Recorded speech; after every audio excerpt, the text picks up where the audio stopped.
Let me take you through the headlines so far. If you are just joining us, nearly 200 seats have now been declared, and it's been a bad night. Let me return that, a terrible night for the Labour Party. They've seen some shock results in the North East in particular so far, a huge drop in their share of the vote. The Labour leader, Jeremy Corbyn, has arrived in Islington in North London for the results of his count, and questions are being asked directly by Labour MPs and former Labour MPs over the future of his leadership. Jeremy Corbyn should announce that he's resigning as leader of the Labour Party from his count today. There's absolutely... He should have gone, and, you know, he should have gone many, many, many months ago. And the Conservatives have made big gains, putting them on course to win something like an 86-seat majority predicted in the exit poll. You may just have heard Ian Duncan Smith, their former leader, retaining his seat despite a big attempt to get him out by Labour. I'm pleased, therefore, incredibly grateful to them that they have returned me once more to represent this constituency. And I'm also incredibly pleased that it looks like that I shall be doing so starting from Monday in a Conservative majority government. Thank you very much indeed. Phew, just, well, no time to catch our breath. Let's talk to the former Conservative MP, former Attorney General, now the independent candidate for what was his seat as a Conservative, Beaconsfield. Dominic Grieve joins me now. Did you see any of this coming? Yes.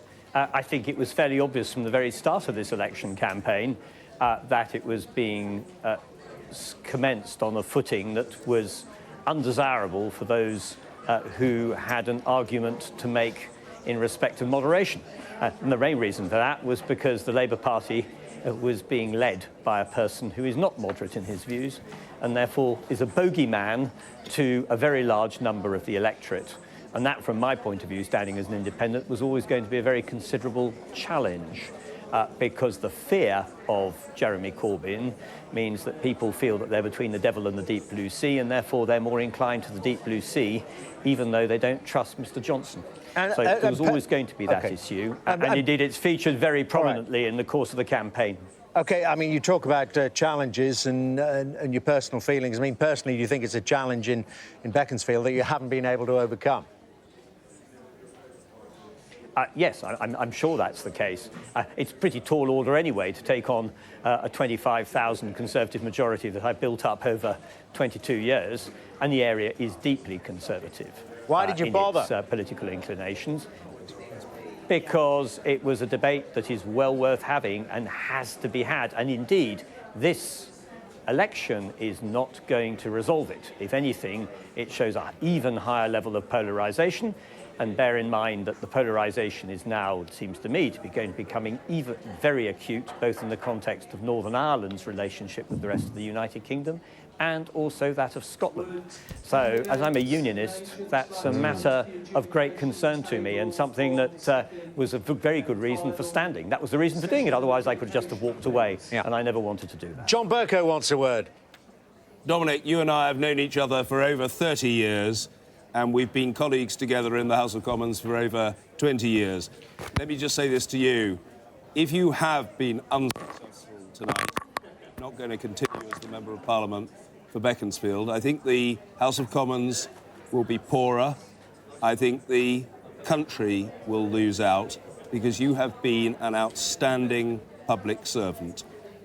Independent-minded, principled, articulate and unfailingly courteous to everyone with whom you're dealing at all times. You are really an exemplar of how politics and public service ought to be conducted.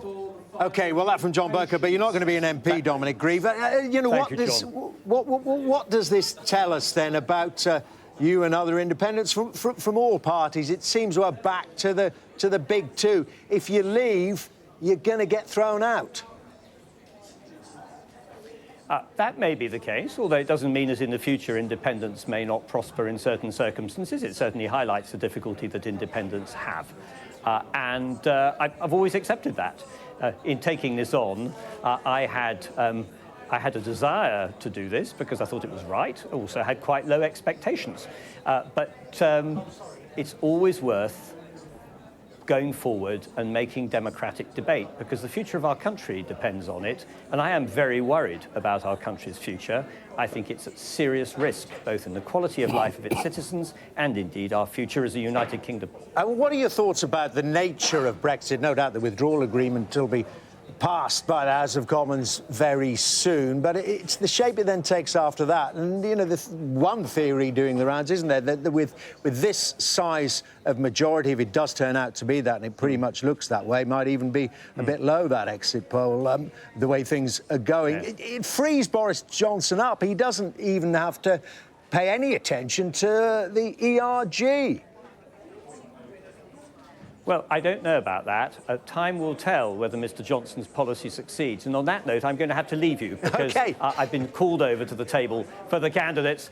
So I wish you a pleasant evening for the present. Thank you very much. Great talking to you, Mr. Grieve. We have to go as well because there's so much more to discuss. Beth Rigby... He's a busy man with many commitments. He is a very busy man, but he won't have any commitments in the House of Commons. And that's a serious point. You know, just on this squeeze again by the big two. Well, the biggest squeeze coming from the Conservative Party, but all these independents, Chuka and Munna, they're failing, and many more to come. It's always the way, though, of course, individual MPs have incumbency factors, but you cannot kind of overcome the party machine. And you saw in the City and Westminster seat that Chuka and Munna didn't win, that had one of them stood down, Labour or the Lib Dems, had they done an official pact or a non-aggression pact, one of them would have won, but the vote was split. But there's another thing that's happening tonight as well, which John touched upon, there are many a great parliamentarian, whether you agreed with their politics or not, that are now leaving the Commons. There's a big churn. Brexit really did let's bring John in on that. I mean, and particularly from the Conservative Party, we saw those that were thrown out lost the whip while they were MPs, some of them standing again, some of them didn't decide. Do you think that's just overall just a terrible loss of parliamentary talent? That is my honest view. I've always admired people who I think are dedicated, conscientious, articulate, principled, intelligent public services, whatever their view. If they're dedicated public servants, whatever their view, it's a pity if we lose them. To lose Dominic Grieve, to say goodbye because of retirement to Oliver Letwin, to lose Justine Greening, and a great many others, is a loss. Amber Rudd's gone, because she's chosen to stand down. I think it's a great pity. By the way, I just saw... Just looking at Jo Swinson there arriving for her count, the Lib Dem leader. Some of the exit polls saying she might be in some trouble. Continue, John. Dermot, may I just mention somebody who is perhaps not known throughout the nation, but I think I saw in the distance that Hull East had been retained by the Labour Party, and if that's so, that is Carl Turner. Now, Carl Turner, who is by background a barrister, and a person of a very... Just got to say there's some flash photography, John, for our viewers. Live pictures there, but no, continue about Carl Turner. No, I just wanted to mention Carl Turner, a barrister by background, a very agreeable fellow by disposition, is nevertheless the noisiest member of the House of Commons. And I have advertised that fact to audiences around the world. Carl goes from 0 to 60 in about 5 seconds, and it's his usual refrain to yell at the government, "Shocking! It's a disgrace," and then to point at the minister and to say, "Behave." OK, smiles on Jo Swinson's face there. Now, listen, it's just over 5 hours since we brought you the results of the Broadcasters' exit poll, the astonishing results on the bottom of your screen there. And plenty of those results are now in. Our team of election analysts have been tracking those results and is ready to update the prediction contained in the exit poll.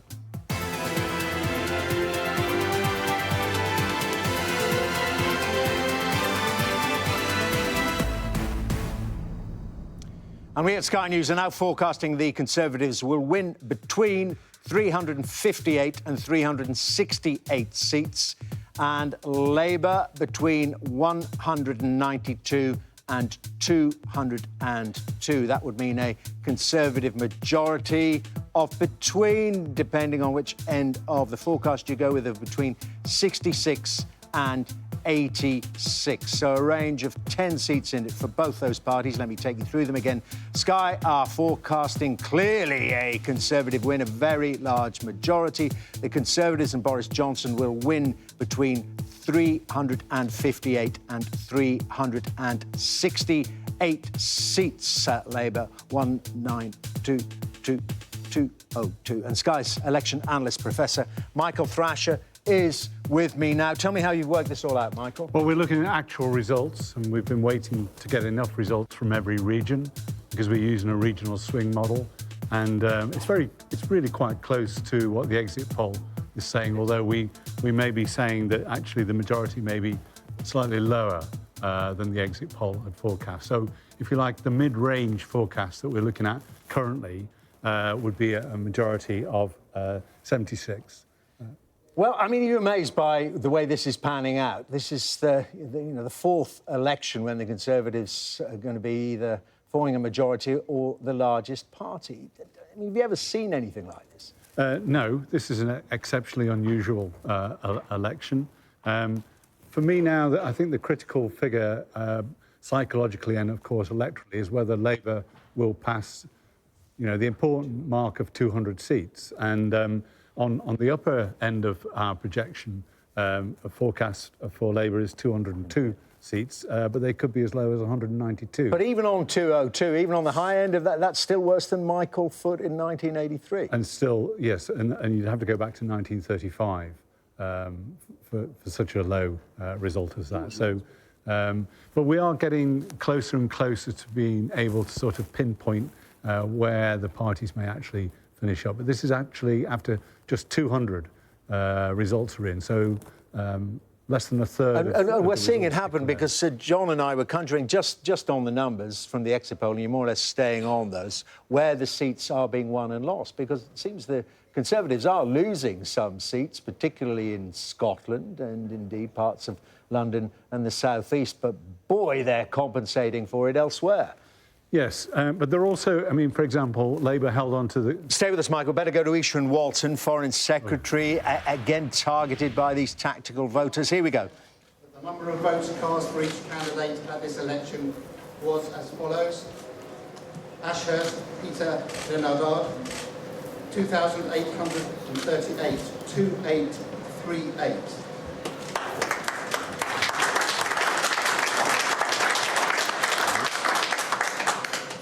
Peter Warren, also known as Baron Badger, 326. 326. Harding Monica Bernadette Ethelreda, 28,389. 28389.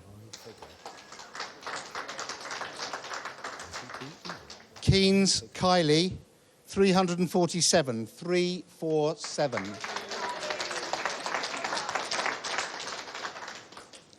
Rob Dominic Rennie, 31,132. Well, he has held on there, a big effort there to get rid of him. The Liberal Democrats running him very close on 28,000. The Labour vote dropping down to 2,800.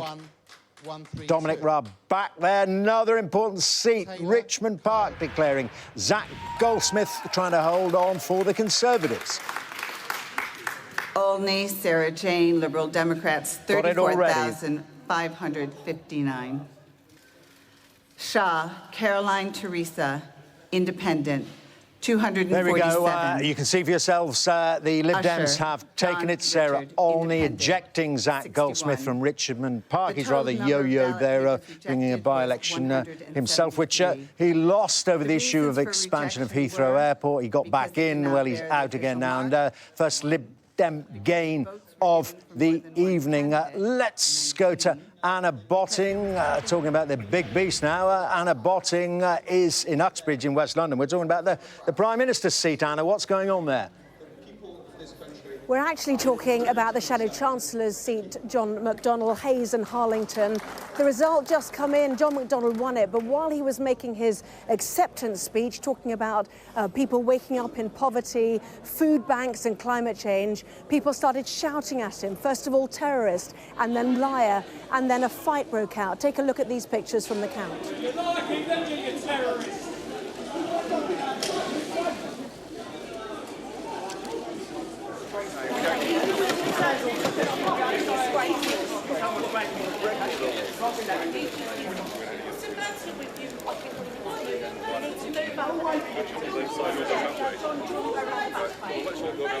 It is quite clear that there are fears also now for our democracy and the rise of the extreme right.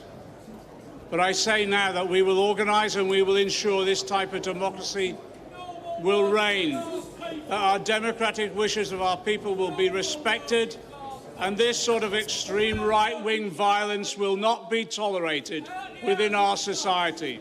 Thank you very much.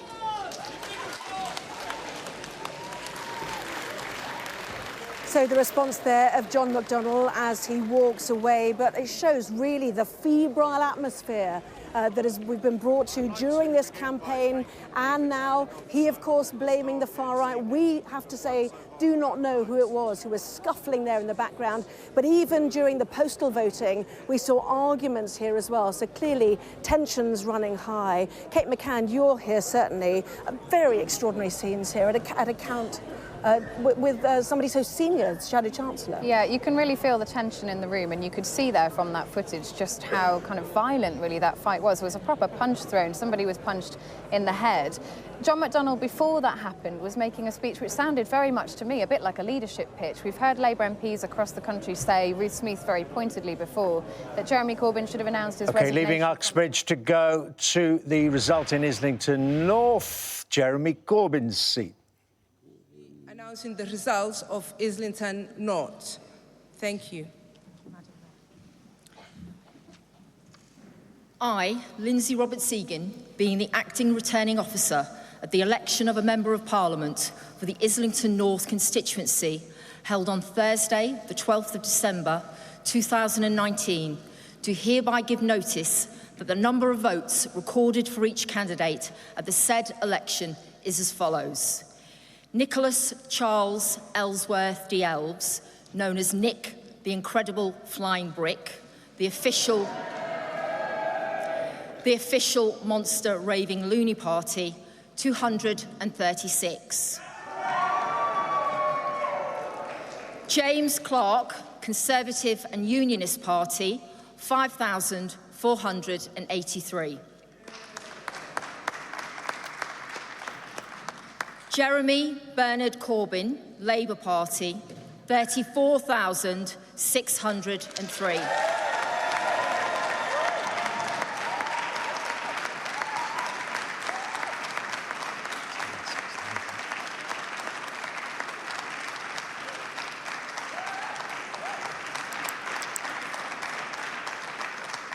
Joseph Haim David, Brexit Party, 742. Caroline Russell, Green Party, 4,326.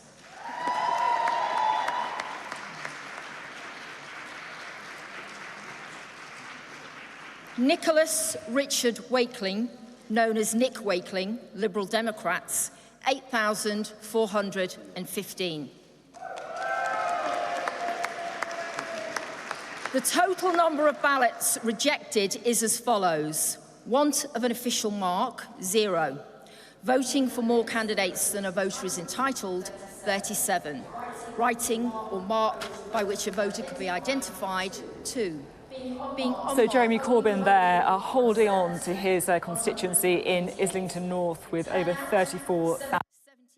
No surprise, of course, that the Labour leader is winning here in Islington, a seat he's held all the way since 1983. But while he's not under pressure here, he's clearly under pressure in the rest of the country with a very disappointing night for Labour, losing many seats outside London, whether in Wales, in the north of England, and also in Scotland as well. A disappointing night for the Labour leader, and there will be calls, including from his own colleagues, for him to resign. Let's have a listen to him now. Could I start by saying a huge thank you to the returning officer and all the staff and the police that have ensured a fair and democratic election has taken place today, and also to congratulate and thank my fellow candidates for their participation in this election.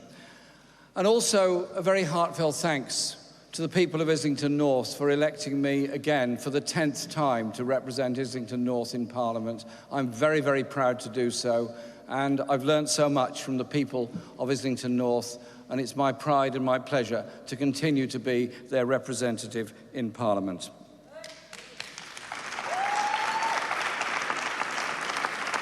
I also want to thank Ruth Hayes, our agent for this election, and all of the wonderful friends, comrades and supporters in Islington North Labour Party for the huge effort they put in this election campaign, and they put in all the time to carry a message of hope and justice all over our constituency, and through me, I hope, to a wider world. The pressure on those surrounding politicians is often very, very high indeed. The media intrusion on people's lives is very high indeed. And the attacks that take place against family and loved ones of politicians continue, and they're disgraceful, and frankly, they are disgusting. I want to take this opportunity to thank my family, my close friends, and those that have been close by and been very supportive during this and every other election campaign. I want to thank my 3 sons for the huge support they give me, and thank my wife, Lara Alvarez, for all that she puts up with because of the way in which the media behave towards me, towards her, and indeed towards my party during this election campaign. And this is obviously a very disappointing night for the Labour Party with the result that we've got. But I want to say this. In the election campaign, we put forward a manifesto of hope, a manifesto of unity, and a manifesto that would help to right the wrongs and the injustices and inequalities that exist in this country. For those who need housing, those who need an effective health service that will deliver for them, and those children that need a school that is properly funded and they're not being taught in oversized classes. And a manifesto that gave hope in dealing with the environmental crisis the world faces by investing for the future through a green industrial revolution. All of those policies were extremely popular during the election campaign and remain policies that have huge popular support all across this country. However, Brexit has so polarised and divided debate in this country. It has overridden so much of a normal political debate. And I recognise that has contributed to the results that the Labour Party has received this evening all across this country. The issues of social justice and the issues of needs of people will not go away just because Brexit is dealt with in the way in which Boris Johnson presumably plans to deal with it at the moment. All those issues will come back centre stage in the debate, and the fundamental Labour message about justice and equality within our society is going to be one that is there for all time, because it's the very core of what my party believes in and what I will always advocate on behalf of my constituency and on behalf of my party. I want to also make it clear that I will not lead the party in any future general election campaign. I will discuss with our party to ensure there is a process now of reflection on this result and on the policies that the party will take going forward. And I will lead the party during that period to ensure that discussion takes place and we move on into the future.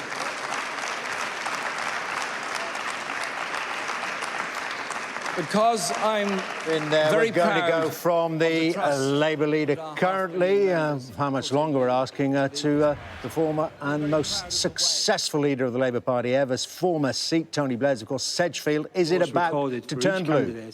At the said election is as follows. Bull, David Richard, Brexit Party, 3,518. Furness, John Charles, the Green Party, 994. Howell, Paul, the Conservative Party candidate, 19,609.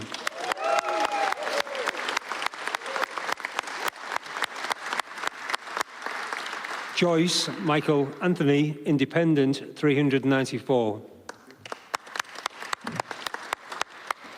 Welsh, Dawn Elizabeth, Liberal Democrat, 1,955.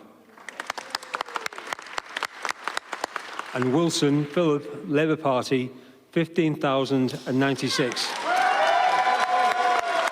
Well, as I said, what a symbolic result. Tony Blair's old seat, just as we were listening to Jeremy Corbyn talk, it's turned blue. The Conservatives have gained this from Labour. Phil Wilson ejected as the MP. Paul Howell will now take over in the new House of Commons. A majority, a healthy majority, 4,513. This year, 1935 keeps coming up. Well, that seat has been Labour since then as well, and this is looking like turning out to be the worst performance by Labour since that year, 1935. And while we've been speaking, or while we've been listening to Jeremy Corbyn, you saw the Prime Minister arrive at his count. We will, of course, bring you the result from Boris Johnson in Uxbridge in his speech when that happens. But meanwhile, the inroads that Boris Johnson's party is making into Labour territory continuing. Barrow and Furness has fallen, and the Conservatives have gained back a high peak, a loss for them in 2017. It goes on and on, Beth. It really does, but I mean, Jeremy Corbyn has just effectively announced that he intends to resign as party leader. He just confirmed at his count, I will not fight another general election as leader of the Labour Party, but he didn't seem to be resigning immediately. He said that he would stay on for a period of reflection. So maybe he intends to stay on and try and just get his people into place for any leadership contest. So not an immediate resignation, but, I mean, Jeremy Corbyn has just there announced his intention to resign. Now I'm waiting for the time frame. I mean, John Burke, on that, if it's, I mean, in this exit poll and now our projection, it is going all Boris Johnson's way. Now, you got in. We mentioned Tony Blair, that's what I want to mention. You got in that landslide, went, I suppose, against the trend a bit. Pretty safe seat in Buckingham. But yeah, you got in 97 and you saw, a smashed party. How long does it take to recover from a drubbing like that? Oh, it can take a very long time. It's always very tough if you suffer a heavy defeat in terms of size of majority to get back into government in one go. It doesn't mean it's impossible, but it's a very tall order. So far as the timescale for the election of a new leader of a political party is concerned, I don't think there's anything particularly odd about what Jeremy Corbyn has just said.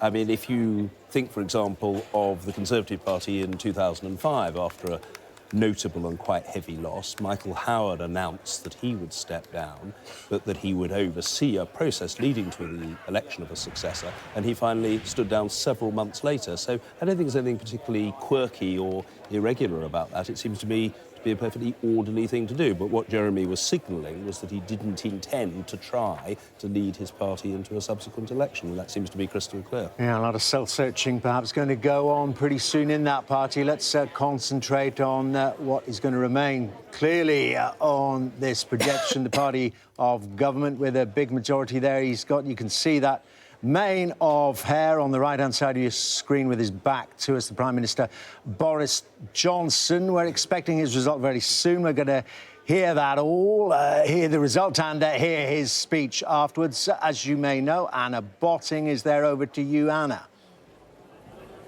Lots of hair ruffling, I have to say, but inwardly that man must be absolutely delighted. It does appear that we are looking at the next Prime Minister for Great Britain and Northern Ireland, Boris Johnson. It's his dream job. He was already Prime Minister, but now he has his own mandate. Kate McCann is here. You've been following him for the last 5 weeks. There was nervousness, was there not? Yeah, there was, and I think a lot of people, including these politicians, have been burnt by previous polls and, of course, what happened in 2017. But the Conservative Party in this general election have focused their resources on those Midland areas and the north, which Boris Johnson needed to win, needed to turn blue, and it looks like he has. And they played an offensive game, didn't they? Really going after those Leave voting seats in the Labour heartlands. So was it Brexit? Was it Jeremy Corbyn? Was it both? Or was it this man? Did he make the difference? Because Theresa May tried to do the same in 2017. What difference has it made then that Boris Johnson is the leader of the Conservative Party right now? I think certainly anecdotally, speaking to people in some of those seats on those visits, it has made a difference because lots of voters, particularly those who voted Labour for a significant amount of time, have said that they are voting for Boris Johnson, not the Conservatives, not the Tory party. So yes, it's made a difference. It's also about timing. We're much further on in the Brexit process. And I know, Kate McCann, that you heard people out and about campaigning with Boris Johnson suggesting they were not voting for Jeremy Corbyn because he was anti-Semitic and too close to terrorists. The shout we heard tonight at John McDonnell's constituency. So, Sophie, what reaction has there been where you are then to the news that Jeremy Corbyn will not stand or not continue to stand for much longer as Labour leader? Well, I think that there was a bit of shock really in the room. Jeremy Corbyn has now just left the count. You can probably hear the chairs being packed up behind me, but a really significant piece of news unfolding in the last 30 minutes or so, because as those Labour seats fell like dominoes, Jeremy Corbyn stood on the stage behind me and announced that he will not be leading the Labour Party into the next general election. He said a period of reflection is needed. There is clearly, my understanding is, some soul-searching going on about the regional disparities in the Labour losses that we've seen this evening and what needs to be done about them. He says he will stay on as Labour leader while that period of reflection goes on, but he will then clear the way for a challenger. And I have to say, there have been two counts going on here tonight. Islington North, Jeremy Corbyn's seat, but also Islington South and Finsbury, which is the seat of Emily Thornberry, the Shadow Foreign Secretary. She gave a speech moments before Jeremy Corbyn, which sounded an awful lot like a leadership pitch, saying that we're not beaten, the fight is just starting against the duplicitous, gutless, reckless Prime Minister that is Boris Johnson. My sense here is very much that with Jeremy Corbyn effectively announcing that he is going to be departing the political stage soon, the race to succeed him is going to be kicking off pretty quickly.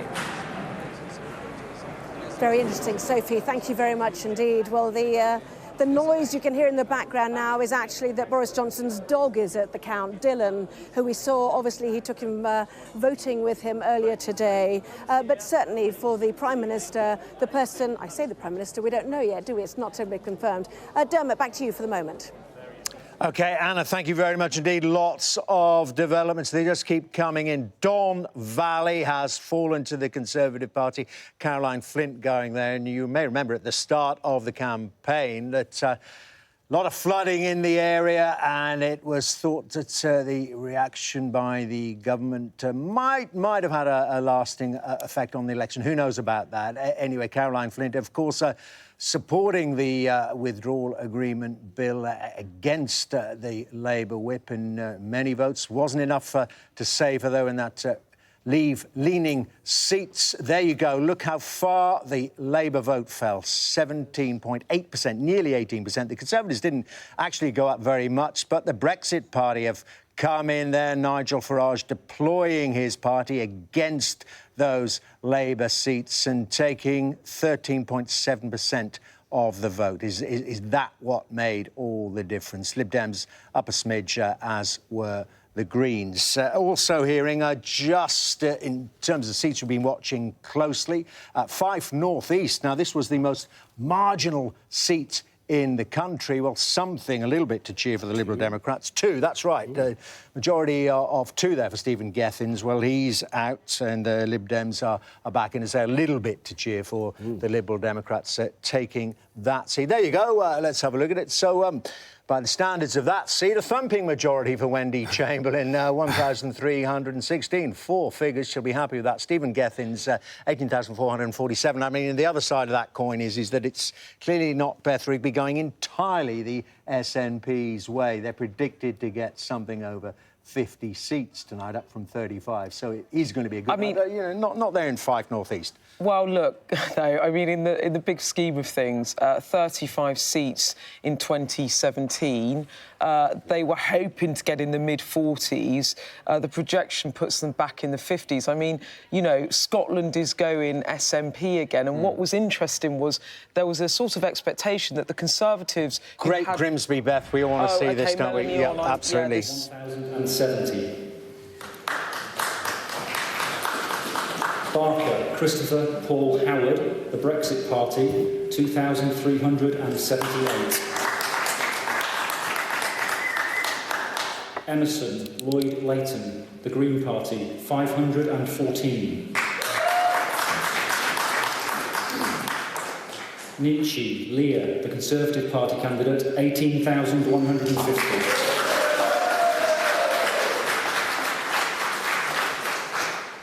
On Melanie, Labour Party, 10,890.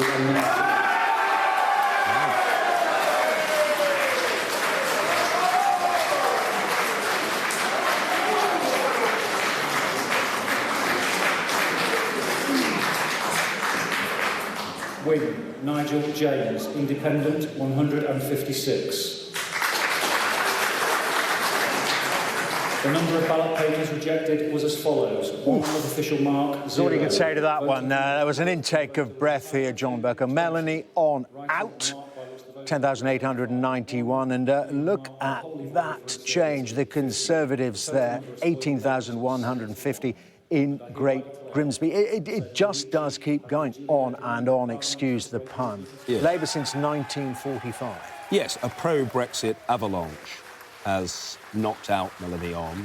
She stood up for herself. She argued the case for a less anti-Brexit position. She signalled a willingness to go along with some sort of withdrawal agreement. But I think that what the evidence very clearly shows is that when the tide is running strongly in one direction and the public are against your party, very appropriately in Great Grimsby, and the tide's running against your party, simply standing up and saying, oh, but I don't go along with this, however well-intentioned, is unlikely to avail you. And there we are again, looking at the Flynn. change in share. Look at that, down 16.7%. Yeah. I mean Boris Johnson was in Great Grimsby, wasn't he, on Monday, handling the fish in the fish markets. I mean, I have to say, people like Melanie on, there's lots of Labour MPs in Leave seats that probably wish they backed Theresa May's deal now. Don't you think? Indeed. Sorry, let's just point out there, you can just see Jeremy Corbyn at the back of that throng leaving his county in North London there when, as John Burke was saying, reading between the lines, he's letting us know that after a period of reflection, he's going. Yes. Well, I mean, that's how I interpret it. That's how you interpret it, It seems to be a perfectly dignified statement that he's made. But just to go back to those losses for Labour, Caroline Flint's share of the vote was very sharply in Don down Valley as well. Very sharply down in Don Valley.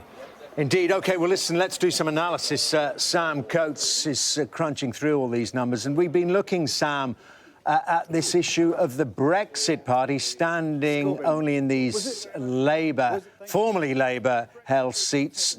What effect are they and others having? Thanks, Dermot. Well, it's been fascinating to look in this election at both the Brexit Party and the Liberal Democrats.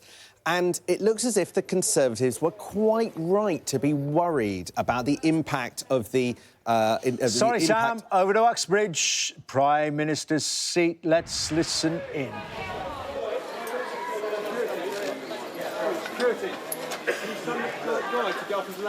Give me back Elmo and come down. Ladies and gentlemen, I, Lloyd White, being the acting returning officer for the election of a Member of Parliament for the Uxbridge and South RUISLIP constituency, do hereby give notice that the number of votes recorded for each candidate is as follows.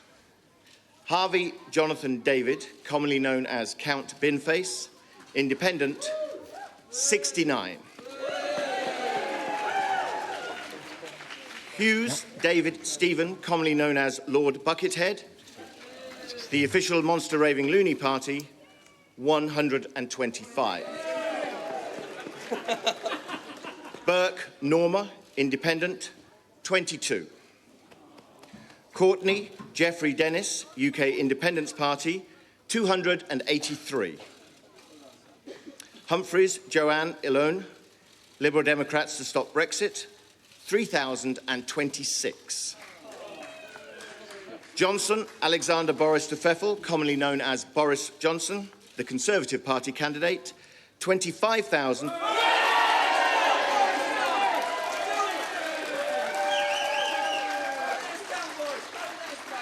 25,351.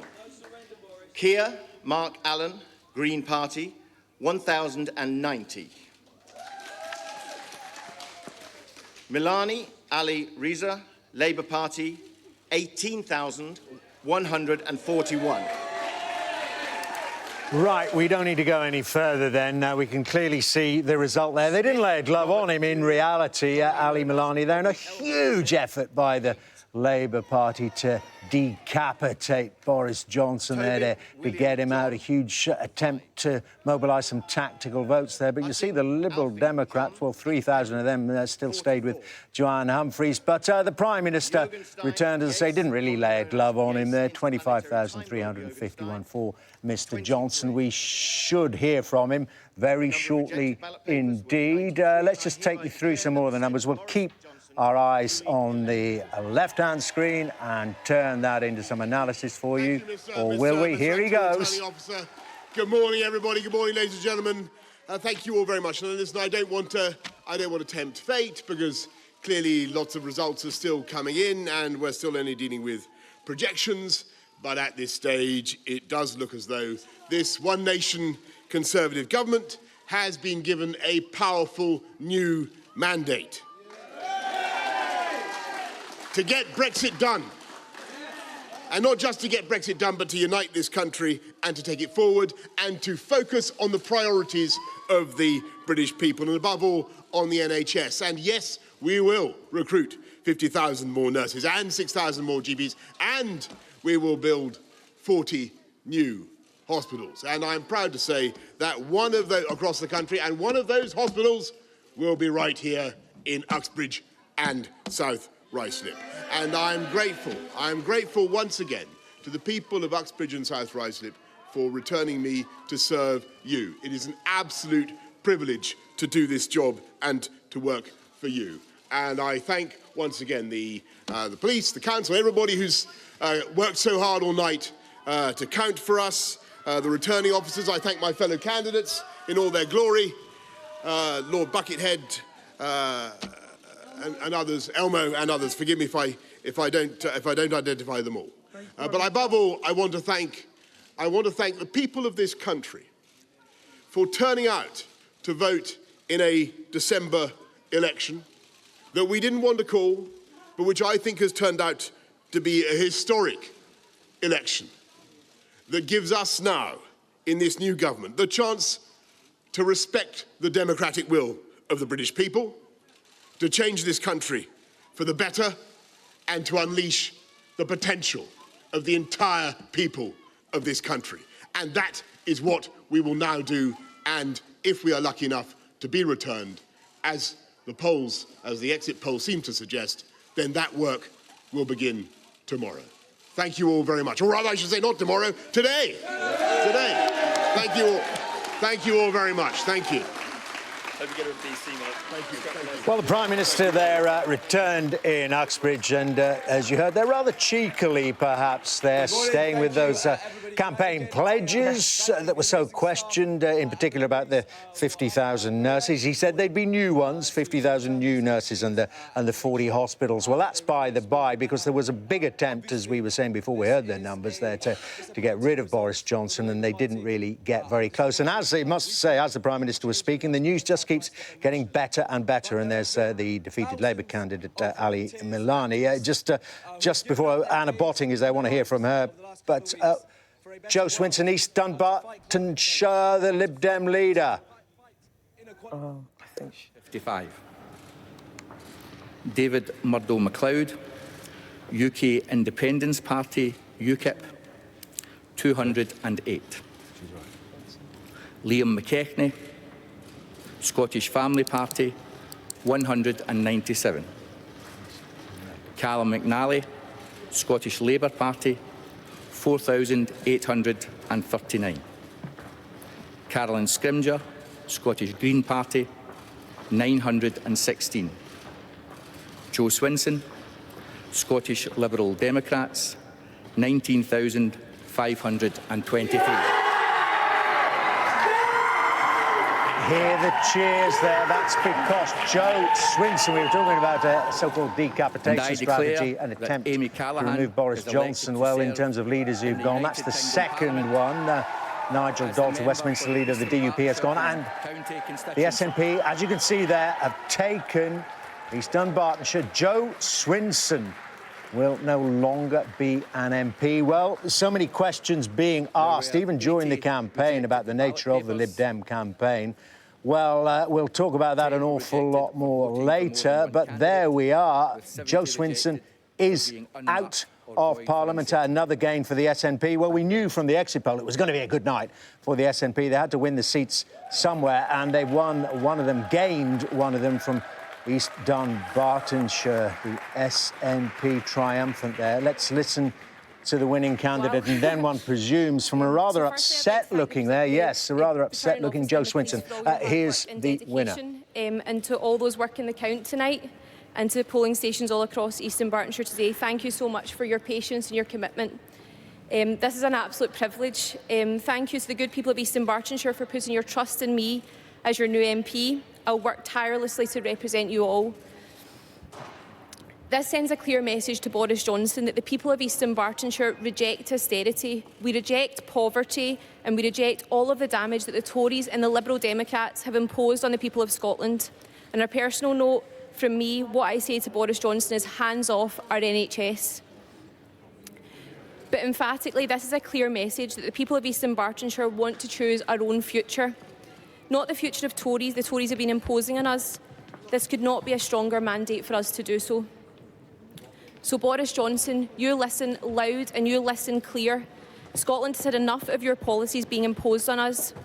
We deserve better, and East Dunbartonshire has said that by electing me as their MP.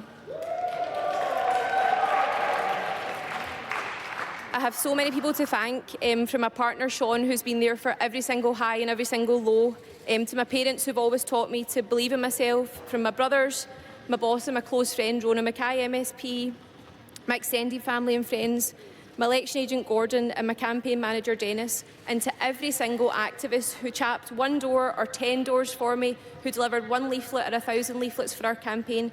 Thank you all. Because of our hard work and dedication and commitment to this campaign, we're one step closer to our independence due to your hard work.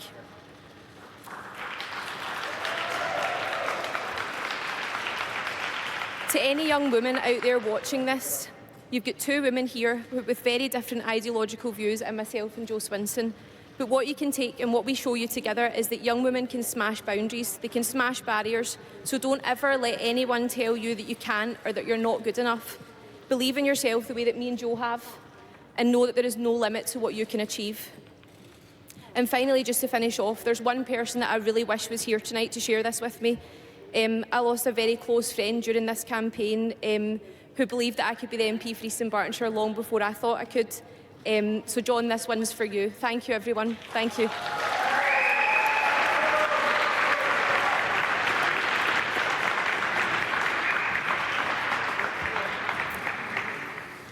Well, I'd like to thank the returning officer and all of the staff that have been involved in this election campaign, the emergency services, and all of my fellow candidates, and congratulate Amy wholeheartedly. It is an amazing job. I'm sure you will love doing it, and I wish you well.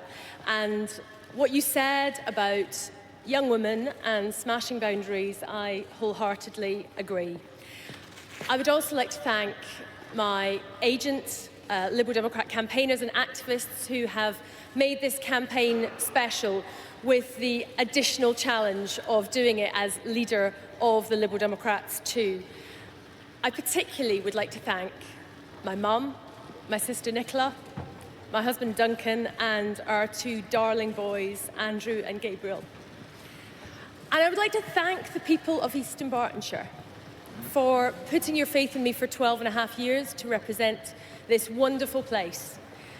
I have enjoyed serving our communities.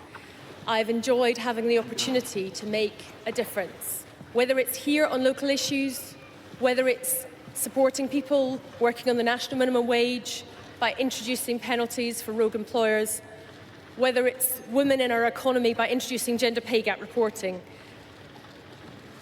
Tonight, we have seen that it is likely that Boris Johnson is on course to get a majority. And it is clearly a good night for the SNP. Some will be celebrating the wave of nationalism that is sweeping on both sides of the border. And I do congratulate all those who are newly elected. These are very significant results for the future of our country, and I will be making further remarks later today. But let me say now, for millions of people in our country, these results will bring dread and dismay, and people are looking for hope. I still believe that we, as a country, can be warm and generous, inclusive and open, and that by working together with our nearest neighbours, we can achieve so much more.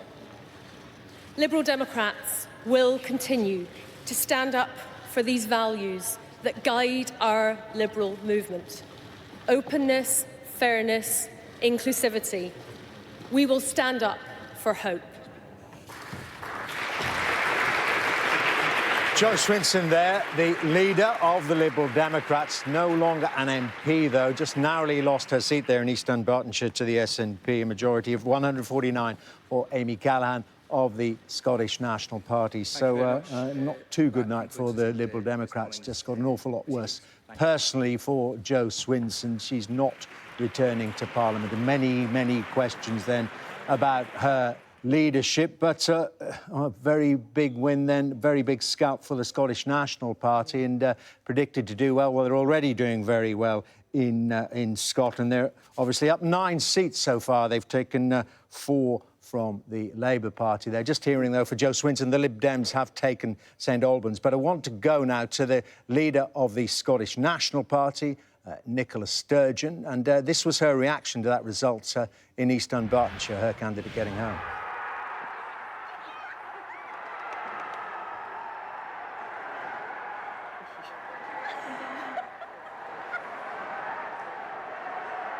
Well, she joins me now live. Nicola Sturgeon, I take it you were a tad pleased about that result. Didn't look very magnanimous, though, did it, your reaction? Yeah. Look, I'm delighted for Amy Callaghan. She's one of the bright young stars of this election, and I predict great things ahead for her. But can I say, notwithstanding that understandably excited reaction, commiserations to Jo Swinson. I understand more than most the pressures and the challenges of leadership, and to lose her seat tonight when she's led her party through this campaign will be a bitter blow for her. So on a personal level, I really do feel for her. Well, but of course, I can't help but be delighted by the performance of my party. Yeah, exactly. We'll take that as a celebration for the party. And as I said, there's the prediction and there's the reality. What, you're up 9 seats so far already, plenty to declare. If you get above 50, which it looks like, and some, what does that mean then for your campaign for another independence referendum?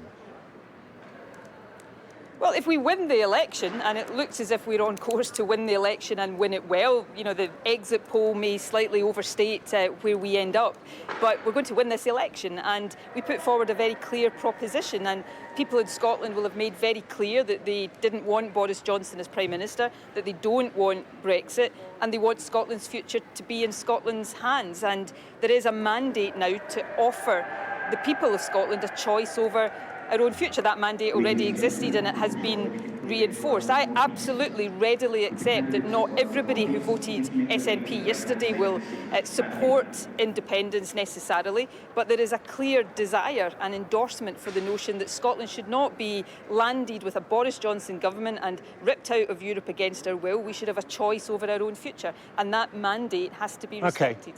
Just while you've been talking to us, you may not have noticed or been told, here your party's taken air from the Conservatives as well. Maybe time for another little jig, perhaps not while you're on air. I'll keep myself a bit calmer this time. Thank you. But I mean, in a sense, it's not that bad. You say, well, OK, you know, Boris Johnson is pretty clearly going to get back into Downing Street with a big majority. Brexit, in terms of the formal exit from the European Union, is going to take place. But in a way, if Scotland wants to remain, doesn't that then help you in your campaign for an independence referendum? Well, I'm bitterly disappointed at the result UK-wide. I think Tory governments are bad for the UK. I know that they're bad for Scotland, and I really don't want the UK to leave the European Union. But I've got to accept that England appears to have voted in a particular way. They appear to have voted for a Conservative government and appear to have voted to endorse the UK leaving the European Union. So Boris Johnson may have a mandate to take England out of the European Union. He emphatically does not have a mandate to take Scotland out of the European Union. Scotland must have a choice over our own future, because it can't be any clearer than it has been made in this election today that Scotland doesn't want a 5-year Boris Johnson government and doesn't want to lose our status as a European nation. This is about choice. It's about saying very clearly it's not for Boris Johnson to decide Scotland's future, it's for the people of Scotland to decide it. Well, so many questions flow from that. I might only have time to put one of them to you. As we're just watching, by the way, Boris Johnson's car taking him back into central London. We don't know if he's going to Downing Street or to Conservative Party headquarters to congratulate the staff there. But Nicola Sturgeon, how does it happen, given we're looking at Boris Johnson's car anyway, not the man himself? But we know he's not changing his view. He's not going to grant you. He's not going to grant you another referendum. I think. Look, I'm not. It looks as if, and we don't have all the results in Scotland yet, but it looks as if the position that I've put forward of offering people in Scotland a choice has yet again been endorsed by the people of Scotland in this election. So that question really has to be for Boris Johnson. He has no right to stand in the way of that choice. He's every right to oppose Scottish independence, and I think he has to think carefully. I think the Scottish Conservatives, who've suffered significant defeats tonight, have to think very carefully. This is about respecting mandates and respecting choice. Scotland cannot be kept in the Westminster system against its will. It can only be kept in that if it chooses that. And that is the choice that must be given. And I think the Tories really have to think long and hard about the position, because it is not a sustainable one in the long term, and probably not in the short term either. And judging by the cheers behind you, you might have won another one. But I do have time for the second question. May I put this to you? And this is on the issue of rejoining the European Union. Scotland will obviously still be part of the UK that leaves, and you know that's a thorny issue. You had cast iron reassurances, if you get that far, if you get independence, that the EU will let you back in, and indeed without joining the euro. Look, no country can be forced into the euro, and I have no doubt at all that if Scotland chooses to be independent, we'll be welcomed with open arms in the European Union. Of course, we will have to go through the process if we are out of that. But, you know, the European Union is an organisation that has existed to enlarge itself. It was always fanciful in 2014 to say that we wouldn't be allowed to be in the European Union. And, of course, back then we were told that rejecting independence was a way to protect our European membership. So these scare stories about Scotland not being allowed into the European Union will simply not wash again. OK, I just see it's because you've taken the cheering, because SNP have taken Glasgow North East. Another one, another Labour one down. It is quite astonishing, isn't it, over the course of, 5 years or so? You've wiped Labour out. Well, you know, Labour, I'm afraid, is responsible for its own position in Scotland. Labour has lost touch with people in Scotland. It's found itself floundering on the issue of independence, on the issue of Brexit, and it's got some very hard thinking to do. I mean, look, Scottish Labour is now in existential crisis in Scotland, but that, thankfully, is not for me to worry about in the immediate future. Indeed. And, you know, I'll continue to do what I can as First Minister to make sure Scotland is not in the position of having to put up with a Tory government we don't vote for and a Brexit that we don't want. OK, we've got a question here coming into you from John Burko, our guest for the evening, Nicola Sturgeon. No, actually, it wasn't a question from me to Nicola. I just wanted to say that while acknowledging the enormous triumph of the SNP in East Dunbartonshire, which deserves to be acknowledged, I did think that Jo Swinson made an extremely gracious concession speech on which she should be congratulated. That's a very difficult situation, and I think she handled it to her enduring credit. I conceded that. I mean, obviously I'm delighted for the SNP candidate there, but I think it's a very difficult situation for Jo Swinson. I do personally, as a leader of a party, feel for her right now. And, you know, it's difficult for women in politics, perhaps even more so than male leaders. So I've got a great deal of sympathy, and I agree that I think the speech she made there was incredibly gracious. And just lastly, on the nature of the progress you're making there, you're interpreting it quite clearly as an endorsement of another independence referendum, but you've also mentioned, of course, the issue of Brexit. Scotland doesn't want to leave. Isn't partially your vote about that? It's not entirely an endorsement of independence. Yeah.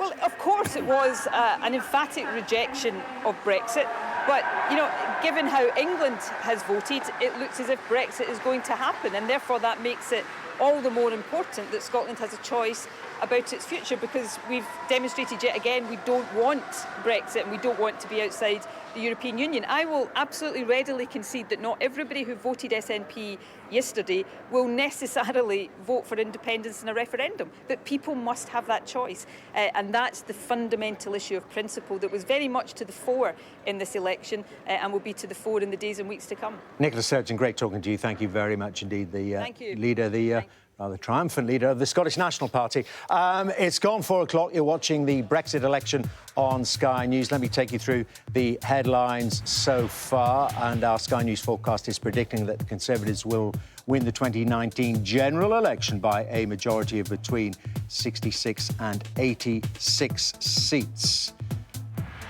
Boris Johnson, as you may have just seen, has retained his seat, with the Conservatives making big gains overall, putting them on course to win a large majority in line with the forecast. Jeremy Corbyn held on to his seat as well, but has announced he will not lead Labour into the next election. I want to also make it clear that I will not lead the party in any future general election campaign. I will discuss with our party to ensure there is a process now of reflection on this result and on the policies that the party will take going forward. And I will lead the party during that period to ensure that discussion takes place and we move on into the future. And Nicola Sturgeon and the SNP are celebrating, and some, after Lib Dem leader Jo Swinson lost her seat to the Scottish National Party. For millions of people in our country, these results will bring dread and dismay, and people are looking for hope. OK, we are the Conservatives are just short of this formal moment. So when they have definitively won this general election, they've got to hit 326 seats. That's half the number in the House of Commons plus one. They're less than 100 seats short, you can see, of that total. And the prediction is that they'll go way beyond that. Beth, your thoughts so far, as we've just seen seat after seat in these Labour heartlands fall? Well, let's just also pause on Jo Swinson. I mean, Jo Swinson has lost her seat. She's going to have to stand down as Liberal Democrat leader, and I think we're going to get that in the morning. She said she was going to make further remarks. Ed Davey, the deputy, he will be, no doubt, taking over as a caretaker. Leader, let's watch to see what happens, is Luciana Berger, the former Labour MP. Can she win Finchley, and can she run for the leadership of the Lib Dems? I mean, that's something I'm watching. And then the Labour Party. I mean, Jeremy Corbyn there saying, I intend to resign. He's going to have a period of reflection. I can't get any sense from the Labour Party about how long this period of reflection will be. But maybe, as I was saying, it's to get themselves in order to try and put a Corbyn candidate in to try and keep the movement going, despite losing 2 elections on the back of a Corbyn manifesto, to be frank.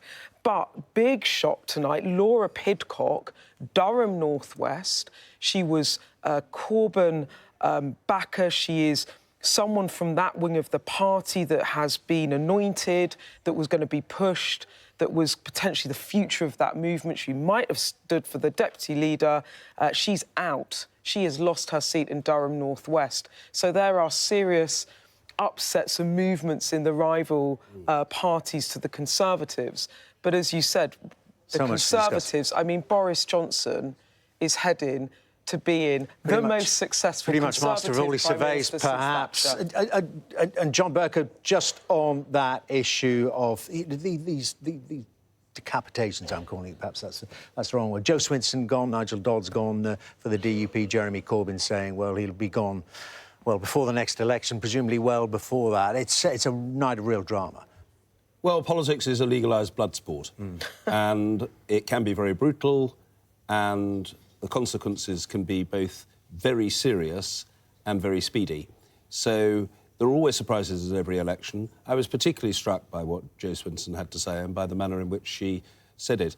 But the rest, I suppose, naturally flows. One would expect Jeremy Corbyn to have made some reference to the situation, and he did. And as I said earlier, and I repeat, it doesn't seem to me there was anything particularly odd or peculiar about the way in which he responded. He said, well, look, I'm not going to fight another election, and as to how we proceed, well, that will take a period of time. There has to be, after all, a process. You can't just appoint someone as leader. There will be an election, and I rather imagine that will take place in the months to come. John, thank you for the time being for that, and of course some dozens more MPs, perhaps not at the top of their parties, going and already lost their seats, the majority of them in the Labour Party. And on that note, we at Sky News are now forecasting the Conservatives will win between 363 and 369 seats. Prediction, Conservatives 363 to 369.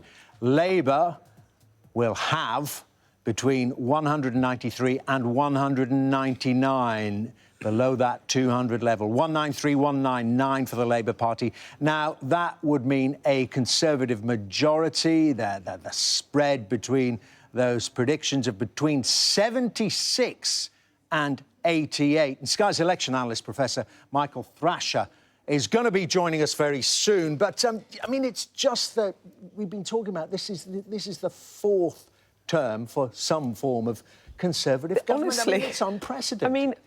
I mean, hats off to Boris Johnson and his team. This is an unbelievable victory for him. As I was saying at the beginning of the programme, he was on the back benches a year ago. It wasn't clear that he would ever get a tilt at the leadership. The whole Brexit drama and the way it unfolded, the way he positioned himself as a true Brexiteer, it got his foot in the door at number 10. And boy, has he converted that leadership win. He's now converted it into the biggest majority for a Conservative party since 1987. Just take that in.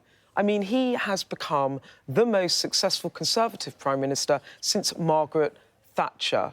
That is an unbelievable achievement by him and his team. And yes, he has done it on that Brexit message. And yes, it might be that this is people lending the vote because they want Brexit done. But he has a proper majority and 5 years in government to truly transform this country how he sees fit. And that is a different form of government than we have had in the past decade. So this is a really big moment for the country and how we're going to be governed. OK, let's talk to Labour's Rebecca Long-Bailey, joining us now from Salford. And Rebecca Long-Bailey, there's no good way of putting this, is there, really, from you? It looks like it was a disastrous campaign with a disastrous result for you. Well, it's been a devastating night so far. We've had great results here in Salford, but across the country we've lost fantastic colleagues. I think there's going to have to be a very detailed analysis of what's happened. It's been a very difficult campaign for everybody. Certainly my experience in the north and across some of the marginal seats that I visited was that Brexit was a big issue for voters, and it was very difficult to try and reinforce our message of one that tries to bring together both sides of the Leave and Remain divide. And certainly it didn't play out very well tonight. Yeah, well, you say you were hearing that from the voters. You were hearing it from so many people saying it's really difficult. You were hearing it from candidates. I don't know if you had difficulty explaining it on the doorstep. People just didn't really get it, did they?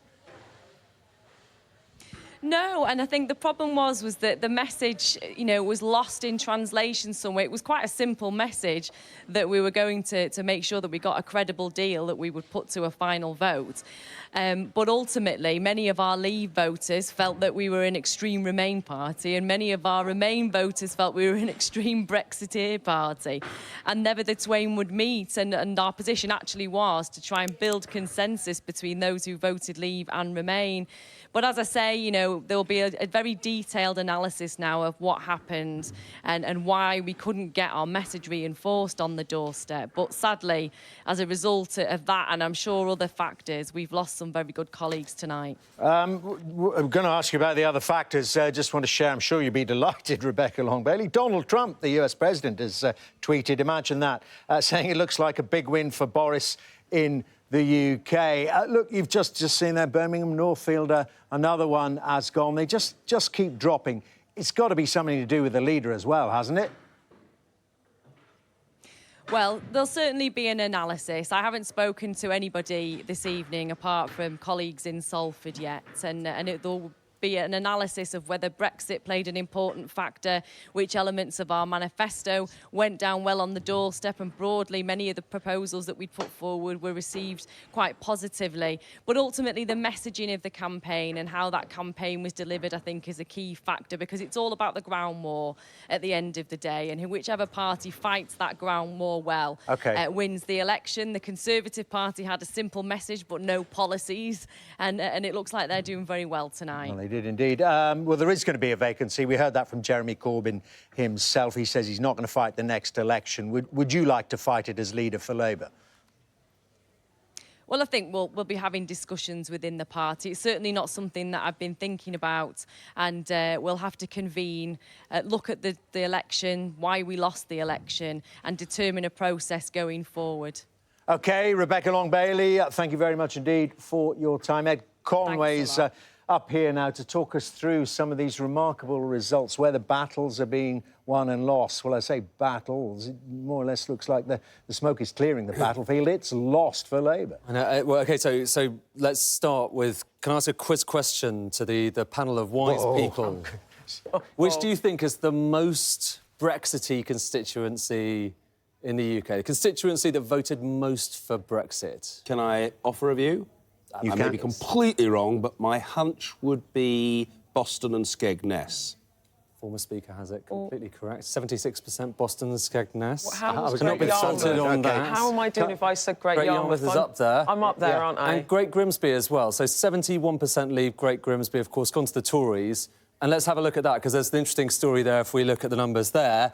We've shown you this before. I mean, it's a really striking board. This was supposed to be the seats that Labour was defending. All of these, at the start of the night, were red.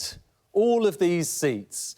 And it would have taken up to a 4% swing for other parties to win these seats. Just look at all of the different colours there. You've got many Tories, you've got the SNP there, up to 6% here, up to 8%, up to 10%. They've gone beyond a 10% swing. These are enormous gains. You know, the idea that the Tories would be competing here would have seemed extraordinary at the start of the night. But anyway, Great Grimsby, where are we? Over here, Great Grimsby. OK, so Great Grimsby, Humber Estuary. Let's just have a look at this constituency and what's going on beneath the surface when it comes to Great Grimsby, because, you know, there's an interesting story here. Again, similar story in terms of the change in the share of what we've seen elsewhere. So Labour down about 16.7, Tories up by 13%. But look over here. I mentioned the Brexit Leave vote. So 71% Leave vote in Grimsby. Under 45, you know, actually quite a high proportion of under 45, a bit below the national average. But consider that Brexit Leave vote, OK? Come back over here. Constituencies here, Great Grimsby, OK?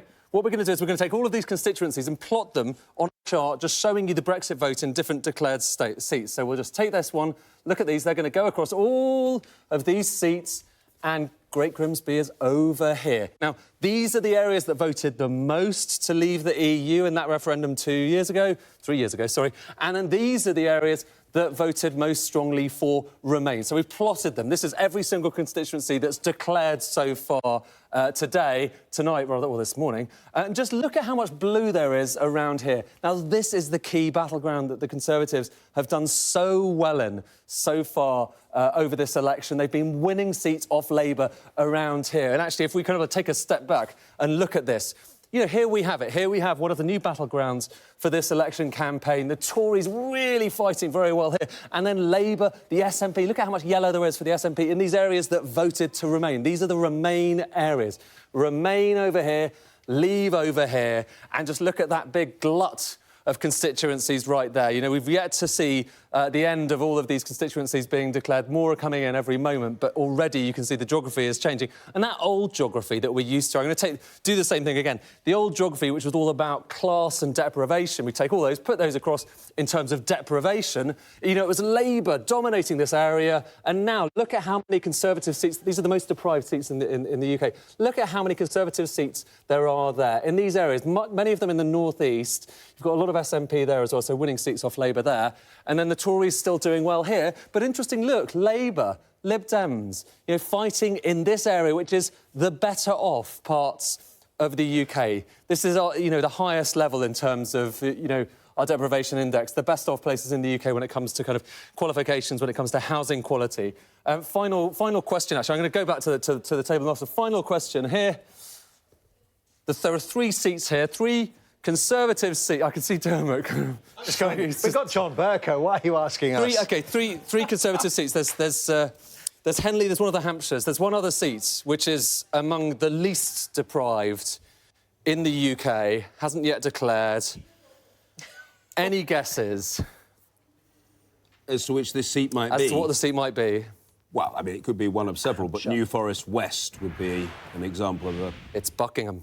Buckingham itself? It's Buckingham itself. Well, it would have been very, very selfish Buckingham, for me to name my own constituency. Do you know anything about that? I know a little bit about Buckingham. It is not a deprived constituency, although, like lots of places, it has pockets of disadvantage. And I remember the former MP, Tim Collins, used to joke that the last time an unemployed person was found in the Buckingham constituency, the individual concerned was expelled. And I said, Tim, that is very unfair. I know you're having a laugh in a light-hearted sort of way, but actually there are disadvantaged people in Buckingham as well. But overall, of course, it is a picture of affluence. And there we have it. And then it's just interesting that Labour and the Lib Dems competing so strongly at that top end, you know, including Buckingham, but maybe not this time around. Right. Join the pub quiz there, but without any booze. Let's catch up on the developments, fast-moving, as indeed is the Prime Minister's motorcade there, going back in the dark into central London. Not entirely sure whether he's going to Downing Street or Conservative Party headquarters, and we're hearing there is a protest of some form outside there, so we'll keep an eye on that if he does arrive there. Other developments in terms of seats, we haven't concentrated too much on Northern Ireland, apart from the fact that the Westminster leader of the Democratic Unionist Party, Nigel Dodds, lost his seat in North Belfast. A result just in the SDLP, Social Democratic and Labour Party. Their leader, Colm Eastwood, gained foil from Sinn Féin, one of the most marginal seat in Northern Ireland, 17,000 majority there. And he's raising the prospect, so many different stories developing, the prospect in Northern Ireland of more nationalists than unionists being returned as MPs for the very first time. We've got now keeping an eye on the Prime Minister's motorcade, seeing where that ends up and what's awaiting him at the end of it. We've got the co-leader, though, of the Green Party, candidate for the Mayor of London, Sean Berry, I think, joins me now from Westminster. The Green Party's performance, Sean Berry, you're treading water at best, aren't you? No, our vote share's up around the country. It looks like we're set to about double our overall vote share versus 2017, and that reflects the positive campaign we put forwards, the ideas around investing in the country, remaining in the EU, the positive case we made consistently for remaining in the EU. But we're making gains in terms of vote share in Leave and Remain voting areas, and I think that shows overall the positive campaign that we ran and then the hard work of many of our people. OK, positive but costly. So far, you've lost your deposit in 326 seats. So far, we've retained our deposit in twice as many seats as we did in 2017 already, just on the seats declared. OK, Sean Berry, we'll come back to you. We're going to Kensington now, I believe. We're showing... Sean Berry, we're showing Caroline... We're showing you Caroline Lucas. Let's see if she won. I, Jeff Raw, Returning Officer, give notice that the number of votes for each candidate at the election of the Member of Parliament in the Brighton Pavilion constituency are as follows. Dobbs Bob, Independent, 212. Furness Nigel, UK Independence Party, 177. Hogan Emma Louise, Conservative Party candidate, 10,176. Imanpour Adam, Labour Party, 13,211. Lucas Caroline, Green Party, 33,151. Well, Caroline Lucas back there, Remain Alliance seat, no Lib Dem. Let's go to Kensington. There is a Lib Dem, Sam Gyimah. There's a Labour MP there, Emmett Dent Code. We are expecting this declaration. There it is. Let's listen. Some cheering.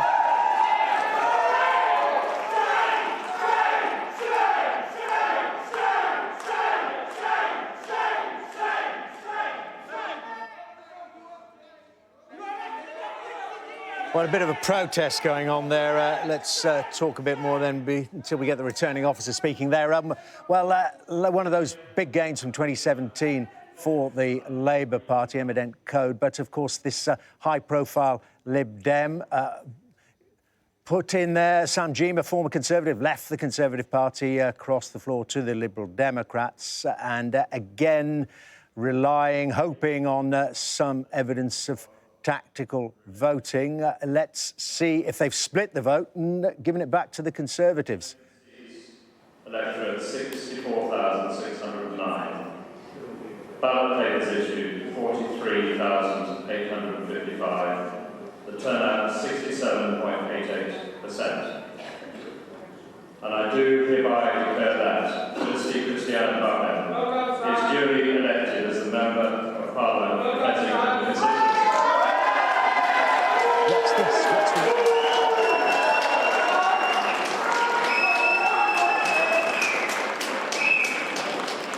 OK, well, there, as we were discussing there, the Conservatives haven't got the numbers for you, have gained Kensington back from Labour. Emmett Dent Code gone. We need to see those numbers to see the effect that the Liberal Democrats had Sam Gyimah on that Remain vote, Remain-leaning seat, a majority of just 150. There's the winning candidate.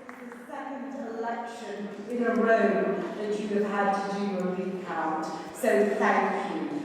I would also like to thank my amazing team, my agent Greg Hammond, our chairman Andrew Foster, and every single individual who has worked so hard in Kensington. But most importantly, I would like to thank the people of Kensington who have put their faith and trust in me.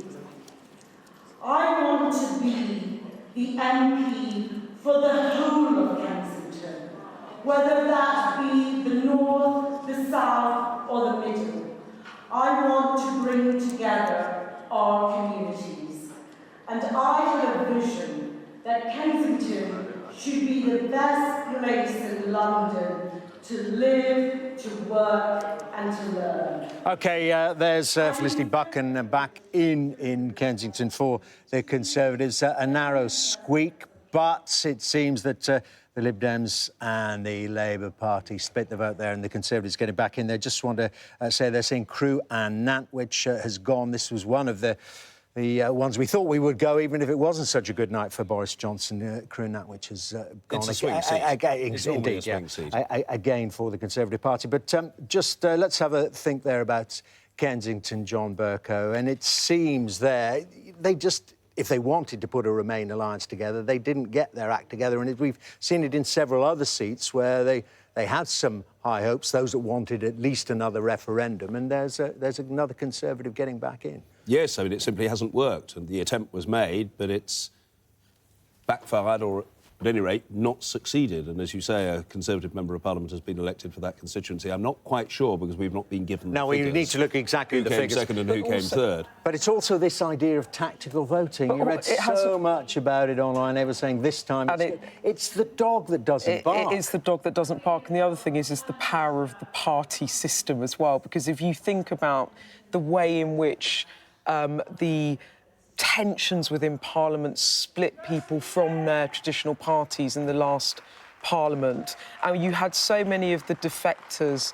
and the disillusioned go into other parties or stand as independents, and none of them have come through the other side. Anna Soubry gone, Chuka Umunna gone, Philip Lee, a Conservative, gone, Antoinette Sambach, a Conservative, gone, Dominic Grieve gone in Beaconsfield, and now Sam Gyimah, who was a Conservative. Who's who went left? to... I mean, I suppose Luciana. Who's left? Who's Luciana, and I Berger. think Luciana might get that seat, so that is one to watch. And if she does, she really could be in pole position to try and lead the Liberal Democrats. What were the figures? Do we know what the figures were in Kensington? But I mean, that will be a classic case of a split, the Remain vote splitting between Labour and there's the Liberal Democrats. The tail of the tape so far, and we'll just concentrate very quickly on who's gained and lost. And the Conservatives have put on 37 seats so far, and Labour have lost nearly 50. Listen, we were talking about the Greens. I was talking to Sian Berry, who's kindly stayed on the line to reflect on, and I was saying, well, treading water was my phrase. And Caroline Lucas, we then interrupted you to go to that and some other counts. She got back in Brighton Pavilion with an increased vote, with an increased majority. So we'll give you that, but it doesn't look like you're going to win any other seats. No, our target was Bristol West. We doubled our vote there. We came in a very strong second, but the Labour Party continued to hold that seat. We're in a very strong position there to carry on gaining councillors, and we've got an election for mayor in that city next year where we've got an excellent candidate. So that's a very good springboard for that. But overall across the country, we've seen strong support for many of our candidates, some big swings to us. We've increased our vote by several times in some of the Unite to Remain seats. My colleague Jonathan Bartley has got a very strong second place in Dulwich and West Norwood. These are all places where we have councillors, and we're going to continue building up Green representatives who, when you get elected as a Green, you work hard and you get an increased vote, as we've seen from Caroline Lucas just now. Something truly historic. We're just going to have a listen to her. I'm totally going to listen. Yeah, let's have a listen. In the darkness. And very finally, let me thank my amazing husband, Richard, my children, Theo and Isaac, for all of their love and support all the way along. Thank you.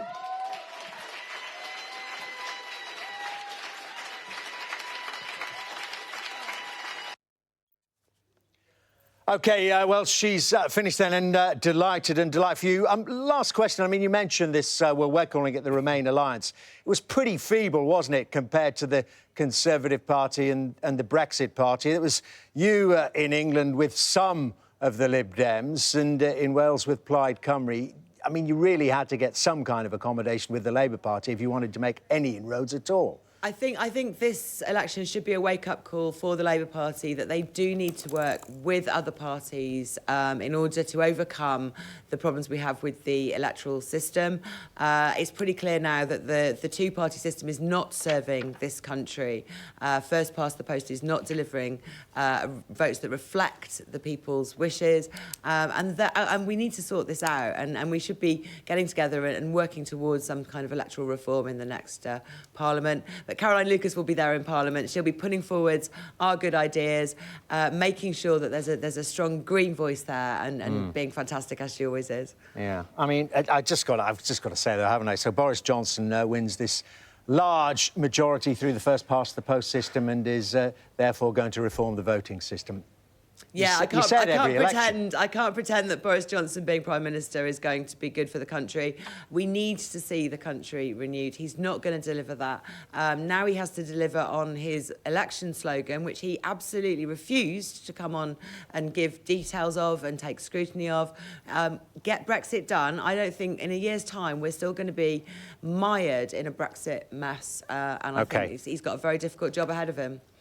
Sian Berry, thank you very much indeed. Very quickly, John Burke. Dermot, as you rightly say, in these circumstances, there's no way on earth the Conservative government is going to consider reforming the electoral system from which it very handsomely benefits. That isn't on the agenda. It doesn't mean that Sian isn't entitled to make the argument she's made against it, but that is the reality. Just on a positive point, I would say that although it's incredibly difficult for one person on his or her own to make a great impact, Caroline Lucas, and I can say this from the vantage point of the chair over 10 years, has been an absolutely outstanding and indefatigable Member of Parliament. She's her own leader, she's her own chief whip, and she's ubiquitous. She's there all the time, she speaks in debate after debate after debate. She uses the procedures of the House to proselytise for her cause, and she really is a model MP. OK, John, thank you very much indeed for that. Stoke Central has gone. It's a gain for the Conservatives. Gareth Snell not returning for the Labour Party. The assault continues. Interesting developments. We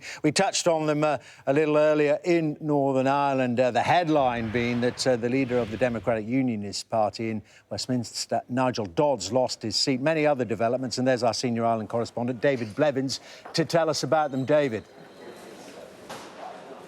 Yes, Dermot, if getting Brexit done has worked for Boris Johnson, it certainly hasn't worked for the DUP. They knew they were in trouble in Belfast South, but the big story here is Belfast North, where their Westminster leader, Nigel Dodds, the man who is Arlene Foster's deputy leader of the party, has lost his seat to Sinn Féin's John Finucane with a majority of around 2,000 votes. John Finucane is the current Lord Mayor of Belfast. He's the son of the Belfast solicitor Pat Finucane, murdered by Loyalist paramilitaries back in the 1980s. It is a very significant moment, and let me briefly try and explain why. In losing 2 seats, the DUP are down to 8. We're still waiting to hear from Fermanagh South Tyrone, but it looks like, on balance, Sinn Féin has held on to all 7 of its seats. But when you add on the fact that the SDLP have gained 2, there are now 9 nationalist MPs and 8 unionist MPs. Nationalist MPs will outnumber unionist MPs in Northern Ireland for the very first time in the history of this place, and that certainly will increase the volume of calls for a border poll. So Brexit has not only moved us towards another referendum in Scotland, but has moved us into referendum territory here in Northern Ireland too. So Brexit may be done, but the UK may be undone. David, thank you very much indeed. David Blevins there in Belfast. It's 4:30. You're watching the Brexit election on Sky News. The headlines so far, and our Sky News forecast is predicting that the Conservatives will win the 2019 general election by a majority of something between 76 and 88 seats. Boris Johnson held on to his seat comfortably, with the Conservatives making big gains overall. Jeremy Corbyn has retained his seat but has announced he will not lead Labour into the next election. I will discuss with our party to ensure there is a process now of reflection on this result and on the policies that the party will take going forward. And I will lead the party during that period to ensure that discussion takes place and we move on into the future.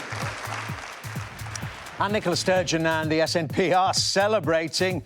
This was Nicola Sturgeon after hearing, as she was hearing, that the Lib Dem leader Jo Swinson lost her seat to the Scottish National Party. For millions of people in our country, these results will bring dread and dismay, and people are looking for hope. OK, you're watching the Brexit election. Let's have a look at this winning line. The formal winning line is 326 seats. The Conservatives are closing in on that. Here's Ed Conway to talk us through developments.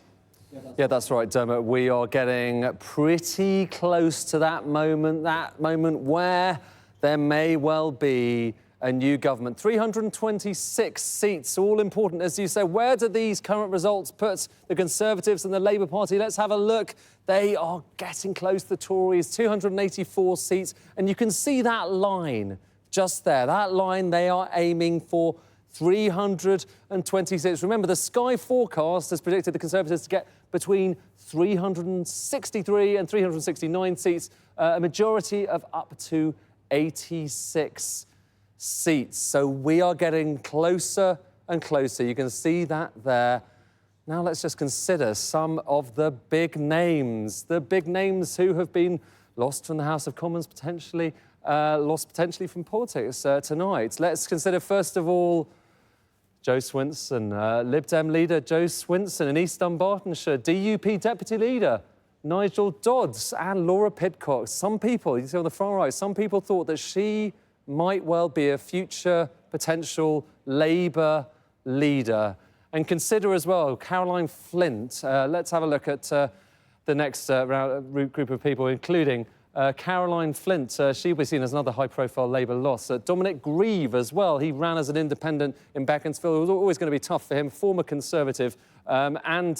As well as them, Anna Soubry as well went to another former Tory loss tonight. And former Labour MP, Chuka Umunna, he defected to the Lib Dems, of course, famously. He will not be an MP in the new Parliament. That's now official. And from early on, really, this was shaping up to be a tough night for Labour. It's worth looking at another seat, Workington, because now we can see it. So you can see at Workington, a Leave seat, constituency has been pretty much Labour-led since 1918, since its creation, but now it is Tory blue. Labour's lost a few of its shadow cabinet as well, including Shadow Environment Secretary Susan Hayman and Leslie Laird in Scotland, on top of Laura Pidcock, who we mentioned a little bit earlier. But better news for the party in Hartlepool. The exit poll, remember, suggesting that the Tories would take that seat in Hartlepool. Let's have a look at that. But in the event, it was held by Labour MP Mike Hill, and Richard Tice coming in there in a close third, but nonetheless in third place. And the Sky forecast has now narrowed the Conservative majority. And here you can see it. It's narrowed the Conservative majority from that exit poll. It is now, the Sky forecast, at 363 to 369, Dermot. Incredible. OK, Ed, thank you very much indeed. Well, Ed touched on it there, this issue of the Remain alliance, what there was of it, the Lib Dems and the Greens in a lot of seats in England, Plaid Cymru uniting. They hoped to have some kind of effect. Well, they don't seem to be making any impact. I want to ask Sam Coates, who's been drilling down into those numbers. They haven't had any effect in terms of benefiting themselves, Sam, but have they been doing some damage, perhaps, as well to Labour? So, thank you, Dermot. Yes, you've got to remember that we're only having this election because the Liberal Democrats teamed up with the SNP to hand what Boris Johnson wanted and have this December election. Yet, so far, at this point in the night, they have made 0 net gains overall and lost a leader, while also putting on a couple of seats elsewhere. But look at the effect in seats like Kensington. There, Sam Gyimah was the Liberal Democrat candidate. Huge Liberal Democrat resources in that seat, yet it went Conservative. There were just 150 votes in it between the Conservatives and Labour, yet Sam Gyimah got 9,000 plus votes in that seat, suggesting that if he hadn't been standing, perhaps that actually would have stayed with another party that supports a second referendum. You can see the same pattern in City of London with Chuka Umunna and Watford. Really, number of seats where if the Liberal Democrats hadn't been standing, the result could be different and a second referendum party might have got into power. Sam, thank you very much indeed. I want to join Labour's Hilary Benn. He's at his count in Leeds Central. And Hilary Benn, just hearing, just as we come to Dudley North, another gain for the... Sorry, Derby North. Dudley's already gone. Derby North there. Another gain against your party, again for the Conservatives. It just does get worse and worse. It's like some kind of slow-motion political car crash from your point of view, isn't it? Well, it's a very, very bad night for the Labour Party. It looks as if we're heading for the lowest number of Labour MPs since 1935. That's more than 80 years ago. And what can one say? We have failed to win the people's trust and confidence. We won't have the opportunity to put our policies into effect, and we need to reflect on what happened but before we elect new leadership to take us into the battles that lie ahead. And Hilary Benn, we're just looking at some of these lists. All the Stoke seats have now gone Conservatives. You held 2 of them before this general election. Newcastle-under-Lyme hasn't been Conservative, has been Labour since 1919. We've been talking about the Second World War. That's just after the First World War. Look, we know you're no fan of Jeremy Corbyn. There was a point, of course, when you tried to get rid of him. He's got to go pretty soon, hasn't he? Well, Jeremy, I think in a very dignified speech, said he won't lead the Labour Party into the next election. The precise timing of his departure is a matter for him. I think it's important that we reflect on what went wrong, how we're going to respond to this terrible result that we have had, because I think that then informs decisions about who should take positions of new leadership for the party. But we will need to get on with it. But in the meantime, we have a job as the opposition to hold Boris Johnson and the government to account, because I think the Prime Minister is going to find things pretty difficult. Well, I'll remove the comma. I mean, you will have a job holding them to account with fewer, it seems, than 200 MPs. Would you tell me what you think went wrong? You were at the heart of the campaign. I think very simply, for many voters, Brexit was the one and only thing that mattered, and they voted accordingly.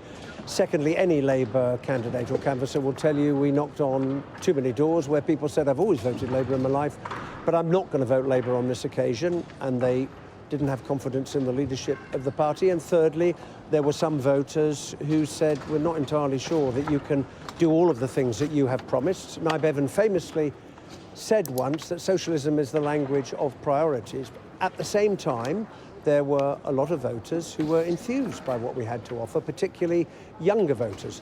So it's not about throwing all of that away. You have to have credible leadership to win people's trust and confidence, because that's how you are able to form a government, and then you can get on and try and create a fairer and a more equal society. Because I tell you one thing, Dermot, what isn't going to go away is the fundamental unfairness in the fifth richest country in the world of over 1 million people last year going up to a complete stranger to saying, I can't feed my family and I cannot feed myself, will you help me?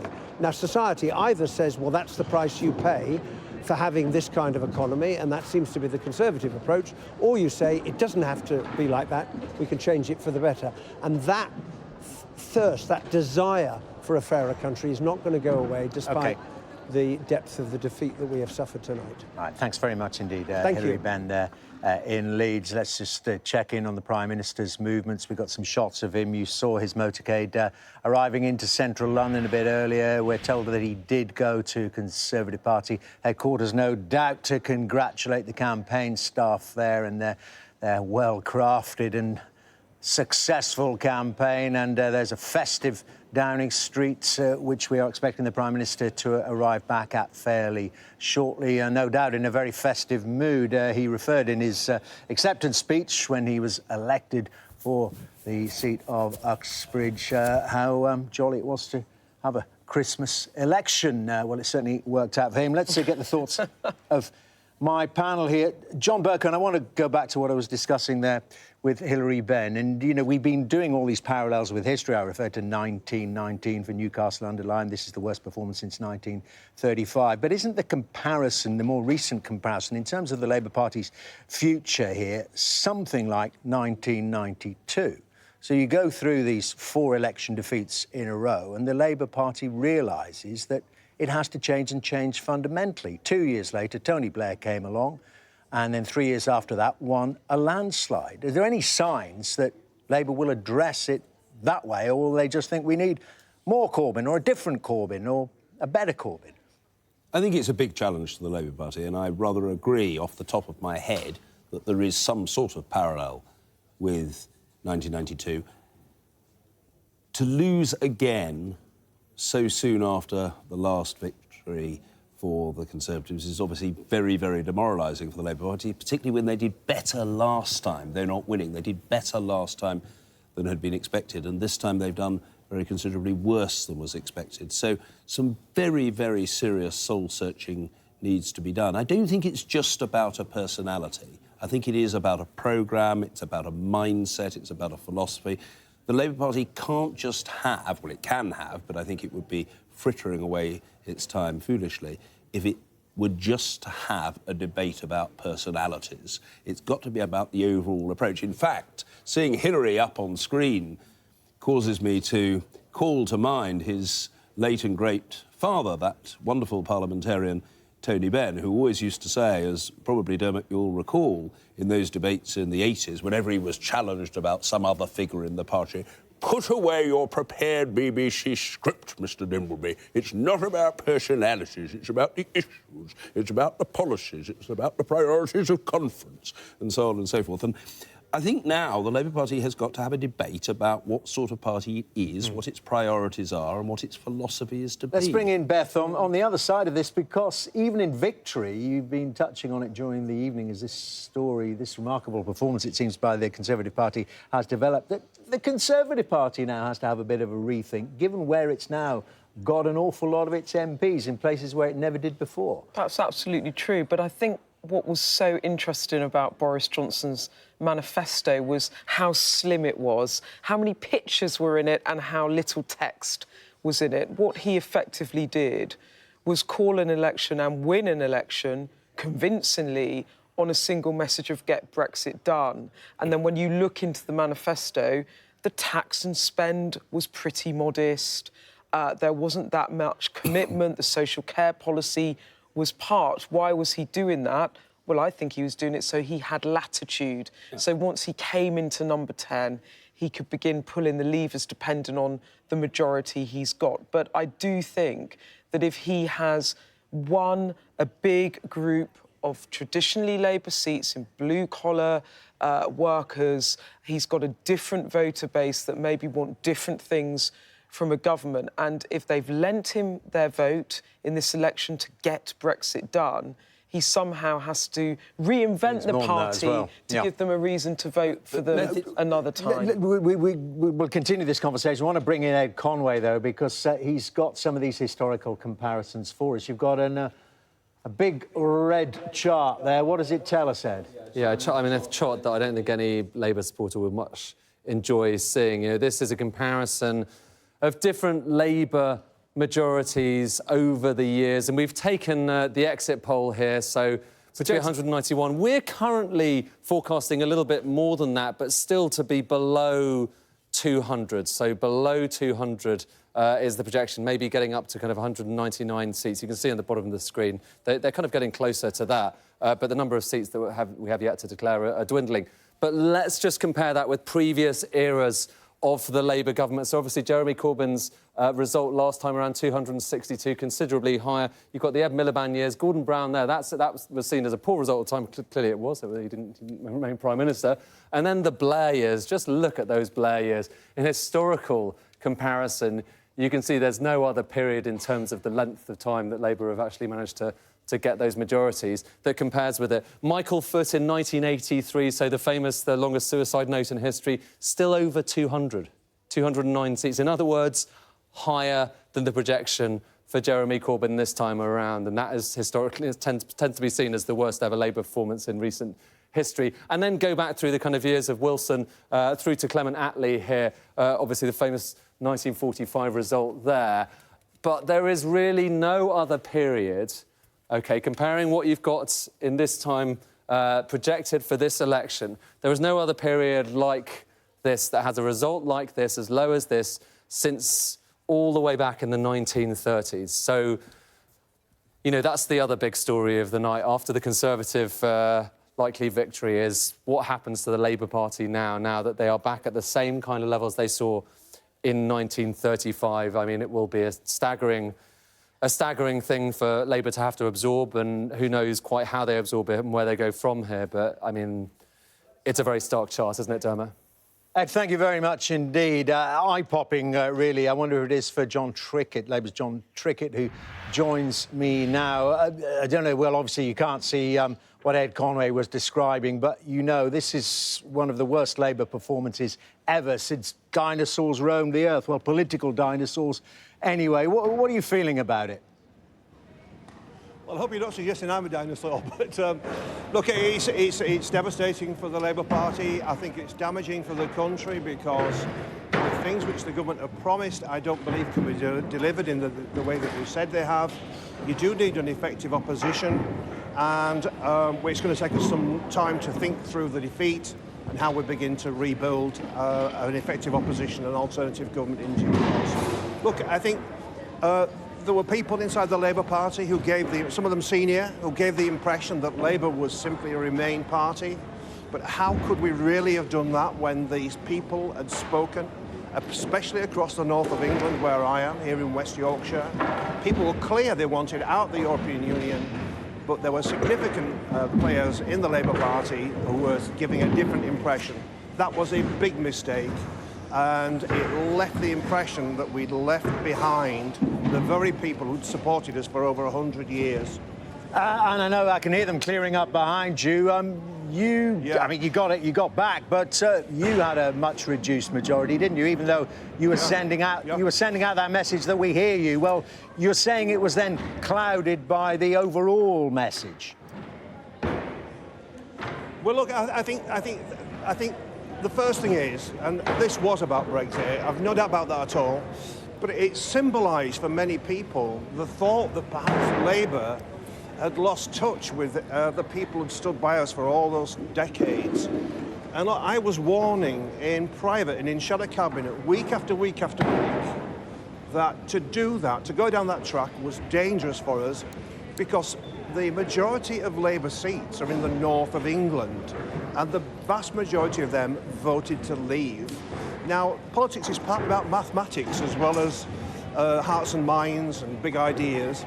And you cannot win an election if you cannot persuade a sufficient number of people to vote for you. But they felt as though we'd walked away from them. That was a mistake. I pointed out clearly, and we've now paid a very serious price. Probably there were other mistakes as well, but I think that was the key issue. Yeah, I mean, was one of the other big mistakes this fact of credibility. Individually, a lot of people, when polled, did like a lot of offerings from the Labour Party, but the word lot is important here. There were lots and lots and lots, some that popped up after the manifesto, and it added up to billions upon billions of spending, and in the end, people just didn't believe any of it. Yeah, look, our policies taken one by one were extremely popular. I think everybody could see that. They went down very, very well. But were they coherent? Did we offer a way to fund all of the promises which we were making in a way which was plausible? And that political economy, I think, was a problem for us. I go back to Brexit, but I have no doubt at all that we need to have a review about exactly how we did this tax and spend stuff. John Trickett. Rightly to try to put the problems wrong. Sorry to cut you off, John Trickett. We're going to Devon East. There's an independent standing here, Claire Wright, who's in with a good chance. Let's listen. The Green Party, 711. Simon J, the Conservative Party candidate, 32,577. Rylance Eleanor AC, Liberal Democrats, to stop Brexit, 1,771. Wilson Daniel, commonly known as Dan Wilson, the Labour Party candidate, 2,870. Wright Claire L, Independent, 25,869. There were 150 Well, there we are. rejected Claire Wright, ballots. the Independent, has run the Tories close twice there in the past, but the Conservatives actually putting on some votes. And just seeing at the bottom of your screen, needing 14 seats to formally win this general election. John Bercow, you know something about, well, you know about all these constituencies. But as I say, Claire Wright, for an Independent, is run it close twice. She's got before. a strong This is the track third record time. locally. She's very well regarded, and so she got a dramatically bigger vote than ordinarily an Independent would get. But she's been there before, and she's done well, but not well enough. And it is traditionally a very strong Conservative seat. We have pictures of Boris Johnson, the triumphant Prime Minister, arriving back in Downing Street carrying a red box. I think not too triumphant in the wee small hours of the morning. No doubt going to get a few hours sleep after this long winter campaign, which has resulted in them, I'm going to say it, winning this general election. Formally, they haven't won it yet. As you can see on your screen there, they are exactly 13 seats away from doing that, but plenty more still to count. We're just hearing... Oh, by the way, you may, if you've been with us all night, just hearing that Christine Jardine from the Lib Dems has held on there in Edinburgh. A strong Scottish National Party performance there. Beth, I wanted you to come in, off the back of Claire Wright not doing that. And this is a bit of a theme there. You've already been describing it, of these independents, these people that left to join other parties, sometimes fighting their old seats, sometimes going to other ones. they just don't seem to have made it. No, there was a couple of things at the beginning of the election that we thought would be big themes. One was the sort of four-party race, the sort of surge of the Liberal Democrats and the Brexit Party didn't happen. I mean, we're in two-party territory again, and of course the SNP utterly dominant in Scotland, but in England and Wales, two-party politics. And then the other big theme was the defectors. How disruptive would they be in a campaign? But they failed to make their mark, really. But I think that that's a reflection of how strong party politics are on the ground when you're just grinding out an election campaign. But it does mean that there will be more discipline again in the Commons. There won't be all these independents or defectors. It's a very good point. I mean, to put to John Bercow, given what you presided over in particular for the last year. There isn't. Well, I think that's a pity. Personally, I think it's a very good thing for politics when there are some free-spirited, highly principled, personally very assertive individuals who say, no, whatever the party says, this is what I believe, this is what I stand for, this is what... But we saw the whipping system kind of break down, and you were pleased about that then, where you helped it whatever it could. Yes, I mean, I think that is, as I say, a good thing. I think if you ask the public, they always say, what we want is politicians who stand up for what they believe. We don't just want people who operate as nodding donkeys. We don't want people who simply take instructions and vote entirely as they're told to vote. We want people with a bit of independence, a bit of get up and go, a bit of willingness sometimes to be different. So, you know, you cannot have a parliament exclusively made up of people like that. In a modern parliamentary democracy, you have to have parties and you have to have some discipline. But all I'm saying is 3 cheers for those who had a bit of tenacity and spirit and who, let's and what was going on? I just want to put their own careers on the line. We're close to formally seeing the Conservatives get across this 3-2-6. But what was going through your mind then when you've heard these arguments about, you know, we want sovereignty for the great British Parliament, and then some people who espouse that very strongly then say, well, we can't have this. Parliamentarians blocking government policy. Was your view on it? Well, that's what they're there for. Well, I don't say that's the only purpose of a Member of Parliament, by any means, but it is part of the purpose of a Member of Parliament to stand up for personal causes and for principle. And it did seem to me, frankly, contrary and inconsistent when people who had championed the cause of Brexit for years under the banner of take back control, then seem to inveigh against the idea that Parliament should have control. I suppose it really comes down to this question of who governs. And the government took the view that only the government should initiate legislation and policy. My own view from the chair was that as it was a minority government, as it didn't have a majority in the House, it must be open to other actors on the stage who weren't part of the government to put forward their own proposals. And I make absolutely no apology for that. And far from thinking that the last Parliament was a bad Parliament, a retrograde Parliament, a Parliament to be denounced, I think it was a good Parliament, and I celebrate it. When I went round the country, though, the fact was that the public were really angry with Parliament. They were actually really angry because they felt. But there's another irony here, isn't it? I mean, who blocked Theresa May's withdrawal agreement? Well, Boris Johnson. Boris Johnson, amongst others. I'm sure Boris weaponised. Boris must be speaking autobiographically when he talks about parliamentarians blocking Brexit. He must be speaking autobiographically because I'm sure he hasn't got any problem with his short-term memory, and he will know that in 2 out of the 3 votes on the May withdrawal deal, he voted against it. He voted to block it. He voted to stop Brexit.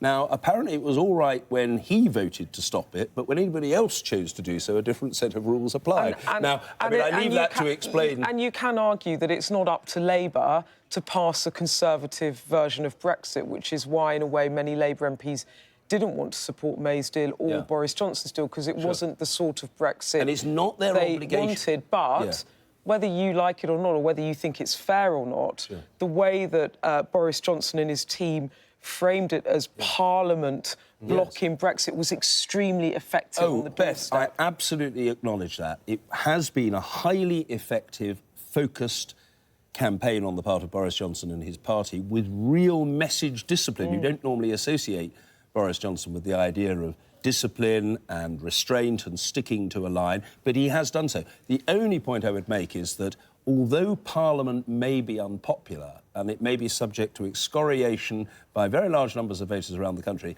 I am sticking to the view that it was a good Parliament. Geoffrey Cox, for example, the Attorney-General, said, this Parliament is a disgrace. Well, he's entitled to that view, and I'm entitled to the view that it was actually a good Parliament that should be cherished, Can I ask celebrated, you one thing and about complimented. Just keeping an eye on the countdown. 4 Can I seats ask to you the one 3-2-6. thing? Please. How worried were you about a no-deal Brexit, and did you want to stop it?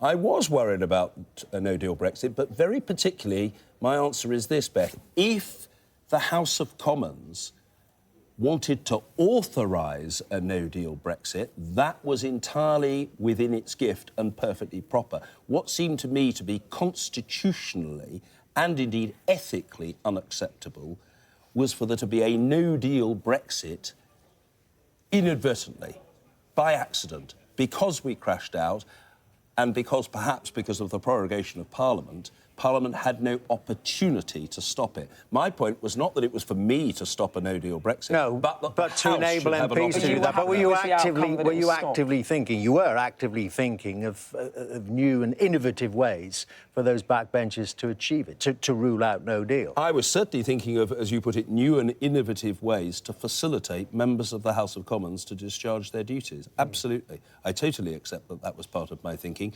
and I make no apology for that. I wasn't trying to will a particular outcome, but to facilitate those in its pursuit.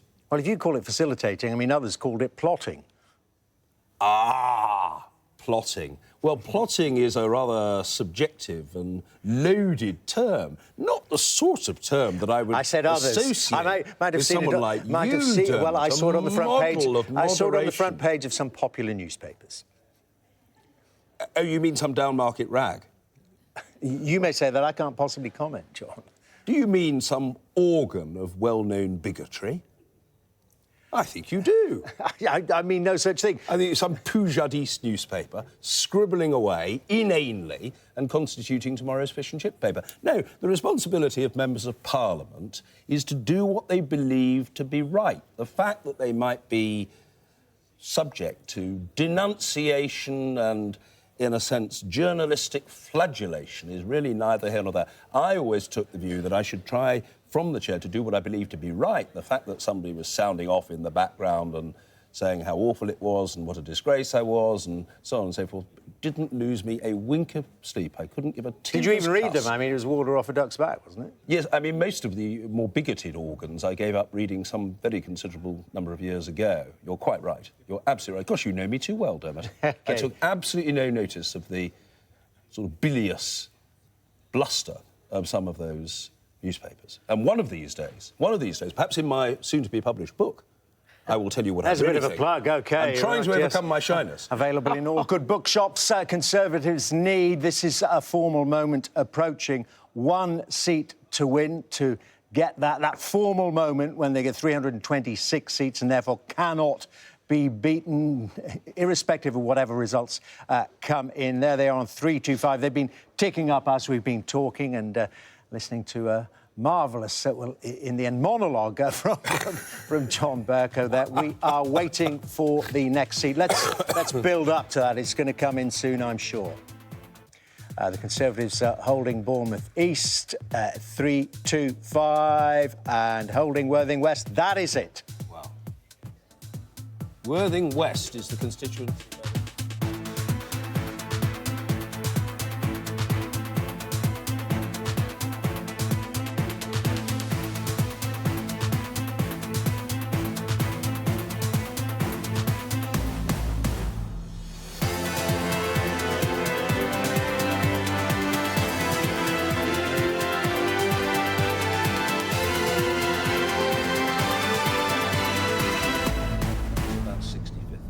Well, that's it.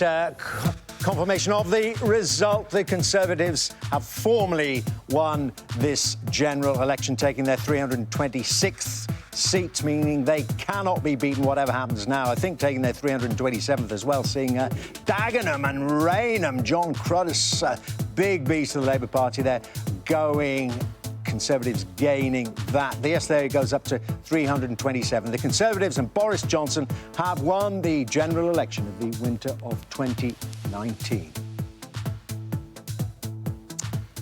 Well, a formal moment, Beth. I mean, you, as we were counting that down there, that intake of breath on John Cruddas falling John Cruddas in Dagenham. I had heard that that was quite tight on the ground, but I'd also heard that Labour were hopeful of holding it. One of very big interests to John Bercow. Buckingham is declaring. Buckingham. I've asked the candidates to join me here on the stage, and once I have declared the result, each of them will be invited to say a few words, if they wish, starting with a successfully elected individual. And so to the formal announcement of the results for the election of the Member of Parliament for the Buckingham constituency held on 12th of December 2019.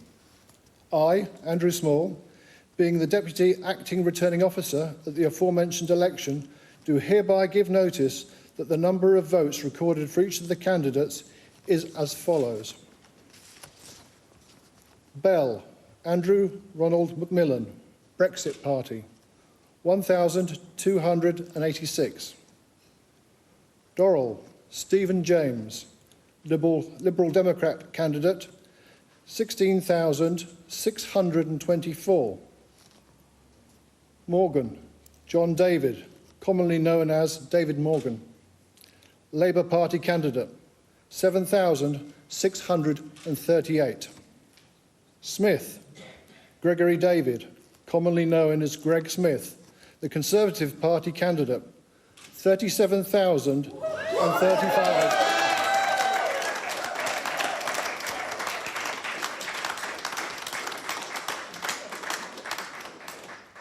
Thompson, Ned Stevens, Independent, 681. Vitiello, Antonio Daniel, English Democrats. There we have it, a clear victory, as expected, for Greg Smith, the Conservative candidate in Buckingham, taking over from none other than John Bercow. Your reaction to that, then, John? Well, many congratulations to Greg Smith. I don't know him well, but I do know him. I met him several times in the past. He's a very, very dedicated Conservative campaigner. He's long aspired to enter Parliament, and now he's done so with a very handsome victory indeed. It doesn't come as a surprise to me. It is a very, very deeply ingrained Conservative seat. There hasn't been a direct party contest of that kind since 2005 at a general election, by virtue of the fact that I've served as Speaker, but I want to wish Greg Smith every possible success in representing the constituency. OK, also hearing that Hearts South West, David Gauke, that's gone Conservative. David Gauke was standing there as an independent, ejected, of course, from the Conservative Party. And you were making this point earlier, John Bercow. David Gauke, gone from Parliament, gone. A cabinet-rank minister, of course, not too very long ago in the Conservatives, gone altogether. Is he a loss?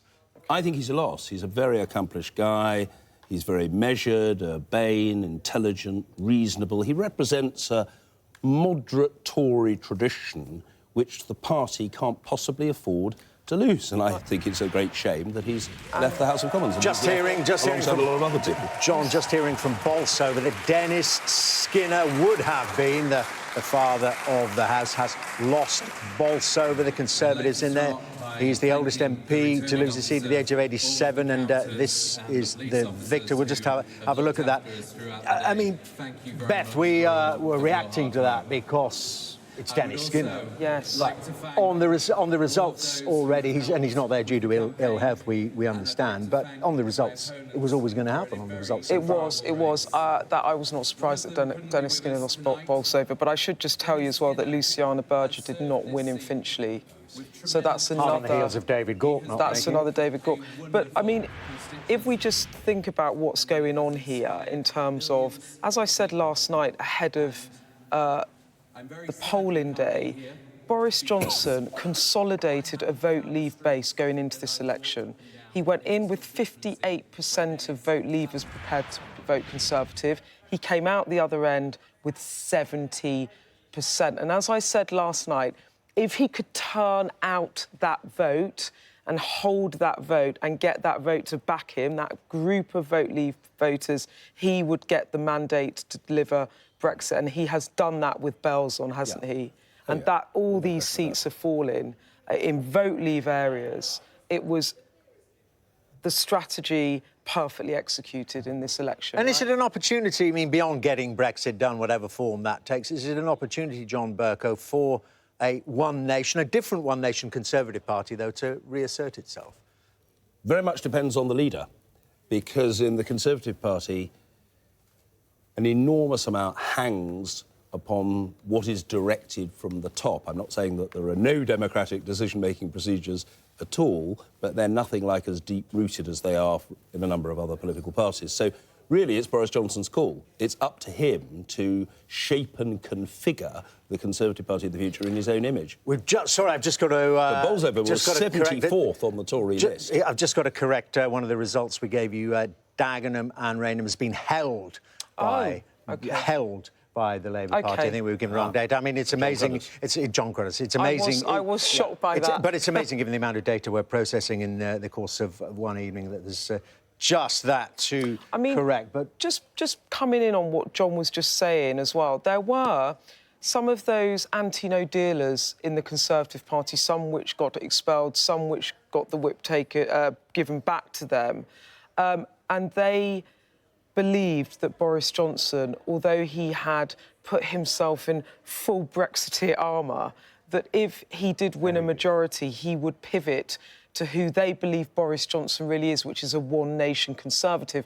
And what has been interesting as we go up and down the country is, although there was no mention of one-nation conservatism in his manifesto, he talks about it a lot, and he talked about it, didn't he, in his acceptance speech. So maybe there will be a different form of conservatism. But John, you were saying... step forward. What do you think he knows? Well, he he'll wants, have to decide. who he is politically. He'll have to decide. I mean, I've always felt that Boris Johnson doesn't carry a very large quantity of baggage.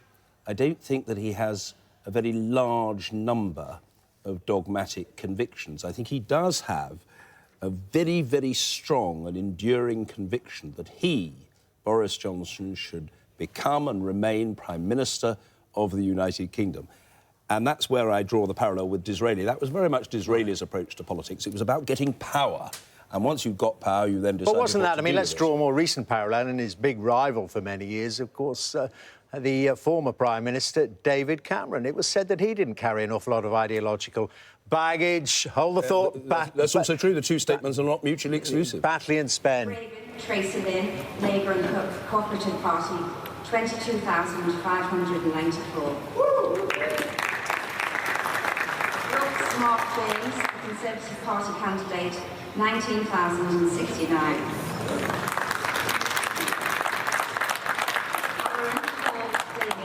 Batley Borough Independence, Heavy Woolen District, 6,432. Lawson John Craig, Liberal Democrats, 2,462.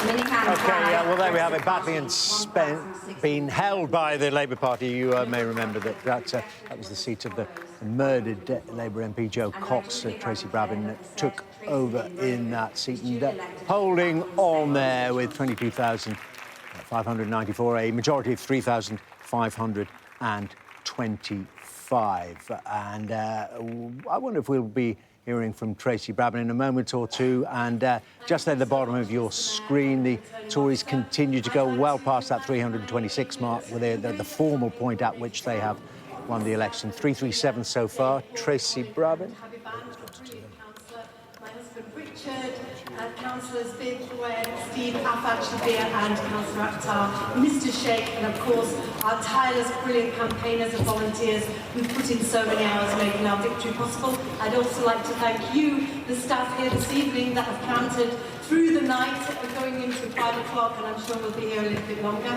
I'd also like to thank everybody that took time to speak to me on the doorstep, over the phone, at the school gates, out and about over the past 6 weeks, and of course, every single person who voted for me.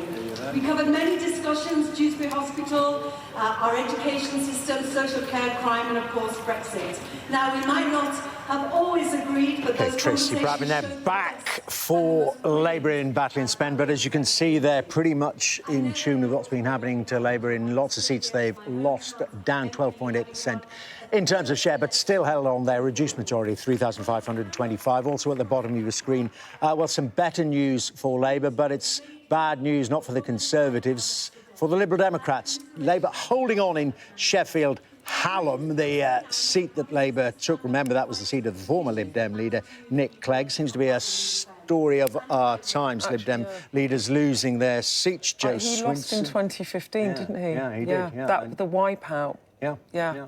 So, sorry, who's that? Nick Clegg, gone in Sheffield Hallam. And, he lost in 2017. And Labour have held on. Jo Swinson's lost her seat as well. Want to talk, though, OK, so something going the right way for Labour, but it's not enough. They are, as John was pointing out to me, in actual fact, they have hit 200 seats. They have hit 200 seats. Thought they might underperform on that size.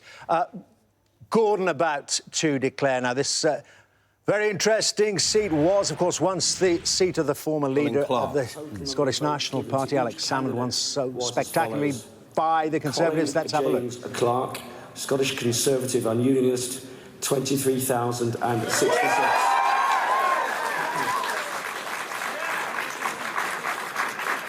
Heather Tony Herbert, Scottish Labour Party, 3,052.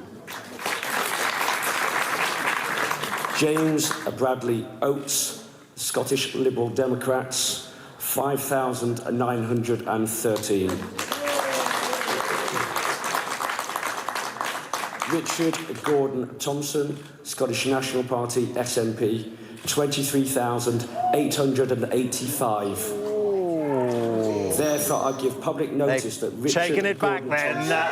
Well, there's so many narrow margins, particularly in a lot of these Scottish seats, three-way and four-way marginals, many of them. But the SNP have taken it back 819. That said, the Conservatives holding on in Aberdeen, Western Banff and Buchan in Aberdeenshire. But that one, it so stung the Scottish National Party when Alex Salmond was ejected. It was the highest swing in any seat in the UK, away from the SNP to the Conservatives. Well, they've taken it back and, well, rather expected on that exit poll, which is predicting a very good night for Nicola Sturgeon and the SNP.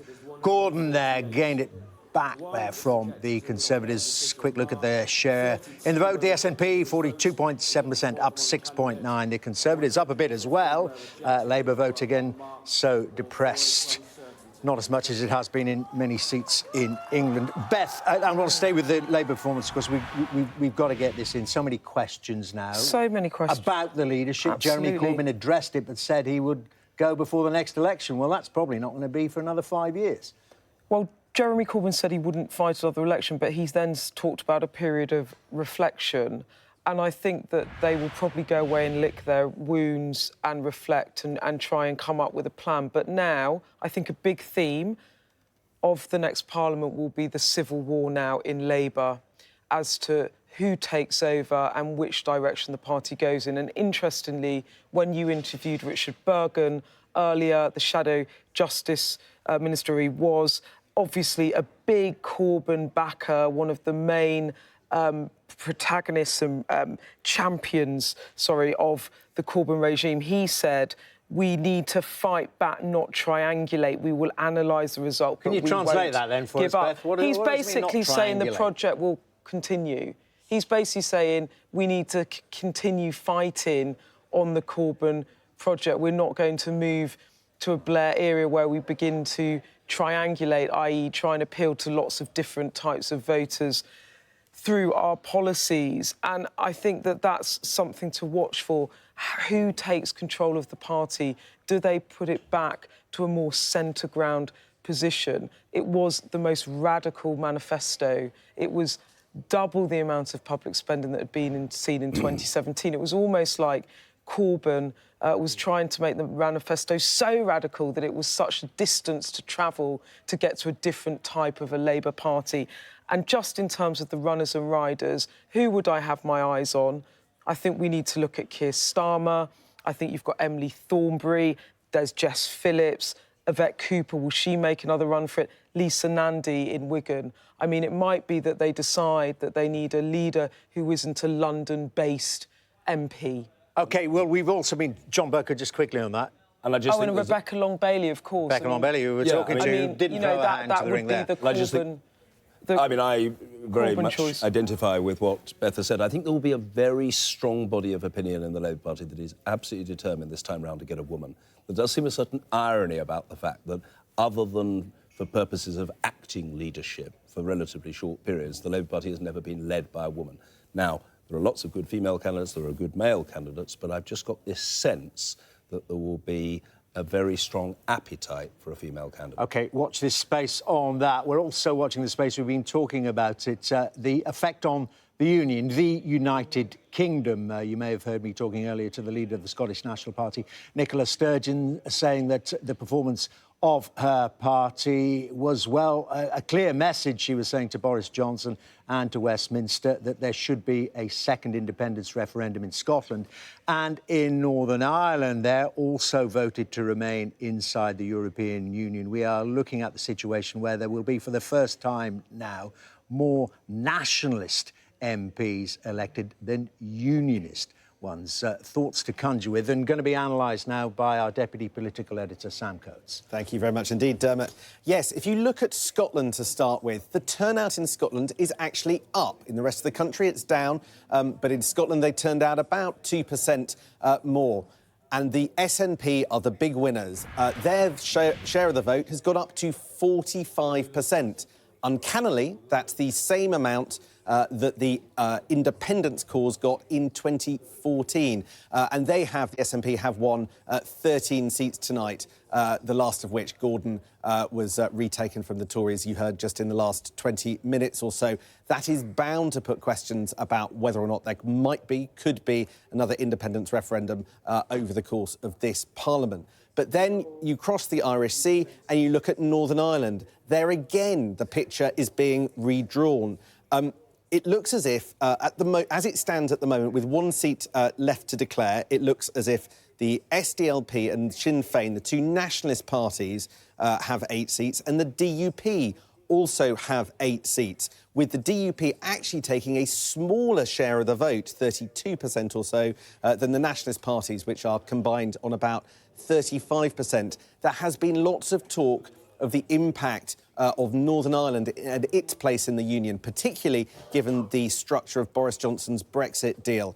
I suspect that the results tonight will put further pressure and generate further questions on that in the days to come. OK, Sam, yes, plenty of talking points there. We are hearing a result is imminent in Bury North. Now, this was a seat that Labour took from the Conservatives at the last election. The Conservatives want it back, and on current form would have a pretty good chance of doing so. We'll have a look at that as and when it declares. But John Burke, on that issue of the Union, we heard Nicola Sturgeon saying, right, and can you clear this up for us? Because I keep putting it to SNP representatives, including the leader. Well, how do you do it? OK, so you're saying this is a clear message to Westminster, but if Westminster won't legislate, we will deal with that in a moment. Bury North is declaring. OK.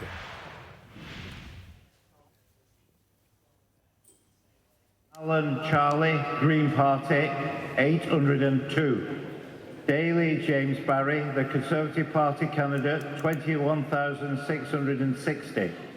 Frith James Richards, the Labour Party candidate, 21,555. Lloyd Johnson, Gareth David Lee, Liberal Democrat. OK, they've taken it back pretty much on trend there. The Conservatives, that counts as a gain. Very narrow, though, very narrow indeed. James Daly there with 21,660 and James Frith for Labour just behind there. Look at that majority, just over 100, 105. The Brexit Party and the Lib Dems both losing their deposits in Bury North. I wonder if I can get back to John Burke on that issue Sam Coates was touching on there, of the Union, in particular Scotland, where Nicola Sturgeon now says they have this loud clarion call for another independence referendum. How does it happen if Boris Johnson will not legislate for it? Well, it remains to be seen. It's a juxtaposition of political advocacy by the Scottish National Party on the one hand against legislative power, the power of initiative, on the other. The position, as I understand it, is very straightforward in constitutional and legal terms.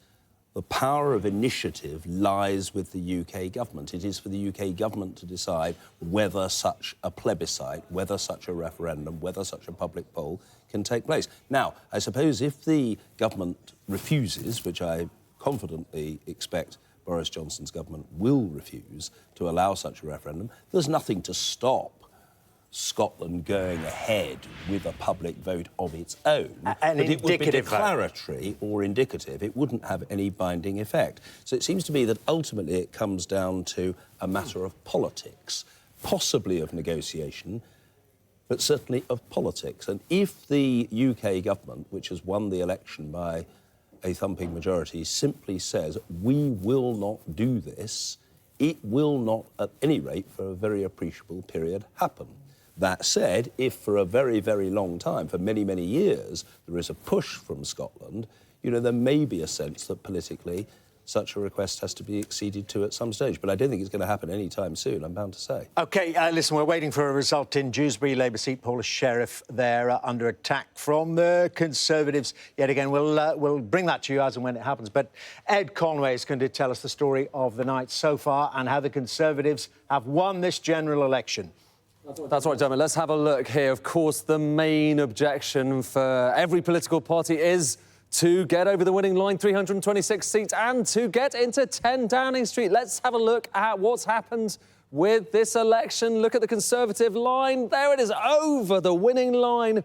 The Conservatives have passed that landmark, and now they are in government, comfortably in government there. And you can see Labour there on 200 seats, so above the 200 mark. Some people thought they might not make it that far. Will they get more than they got in 1983? A lot of people still trying to work that out. But let's have a look at how those numbers translate into our results map, our representation of the UK. There, you can see the scoreboard on the left. Let's fly past that and have a look at the new political geography of this country and how does that look? All the way from the more yellow in Scotland through to the rest of England, where you can see a lot of blue, some Labour red still, but a lot more blue than there was at the start of this evening. And we are getting now to the final stages where most of those constituencies have been declared. You can see Wales actually really eating into, in Wales, the Tories really eating into traditional Labour territory there. So some blue dots there in Wales. And then we saw also, didn't we? I mean, look up at Scotland. Look at that yellow, a sea of yellow. Perhaps not as much as we saw at the peak of SNP power a few years ago, but nonetheless, a lot more. Really clear. It's a clear picture there, isn't it, in Scotland? But let's consider as well some of the big names who tonight and this morning we have seen potentially, is it the end of their political career? It's certainly the end of their time as an MP. So starting with Jo Swinson, Lib Dem leader in East Dunbartonshire. She's not the only big name to lose their seat tonight. Also DUP deputy leader Nigel Dodds in Belfast North lost his seat there to Sinn Féin. And Dennis Skinner, who would have become Father of the House. He's lost his seat in Bolsover. He had stood there, Dermot, he'd stood there for almost 50 years. So it's a really kind of stunning reversal of fortune we've seen tonight. And who knows, maybe there's a few more twists and turns yet to come. Ed, thanks very much indeed. Let's go to Plymouth Moor View, to be precise. Johnny Mercer. Yes, John Burgo chimes in. Of course, every time we mention a constituency, he knows precisely where we're going. Johnny Mercer, good to talk to you. You've got John Burgo here, of course, who knows your constituency and all the others inside out, as you know. Your reflections on the evening. You've crossed the winning line and are going well past it. Yeah, look, I think it's been a successful evening for the Conservative Party. I think the country really clearly wants to move on, get Brexit done and move on to all these other things. It wasn't really a shock if you spent time out in the doors, if you read the media and spend a lot of time on Twitter. Obviously, tonight's a bit of a shock, but for the rest of us, I think it was always coming. I think the Labour Party have been peddling a load of nonsense for quite a long time, and they've been punished for it. But, you know, we need to get on now and meet the challenges that people expect us to. What are the key ones? With a majority Conservative government. That's what I'm looking forward to. What are the key challenges? What do you want to see taken on head-on immediately after the withdrawal agreement is passed? Brexit is done. OK, there's a lot of negotiating to do. Yeah, what so next, then? Yeah, well, for me, things like public services. 30% of my jobs down here are public service, public sector jobs. Mr. Mercer, I'm so sorry to interrupt you. We're going to come back to you, but Winchester is declaring a Steve Brine there, who actually did lose the whip for a bit, trying to get back in Winchester. Let's listen. George, Labour Party, 2,723.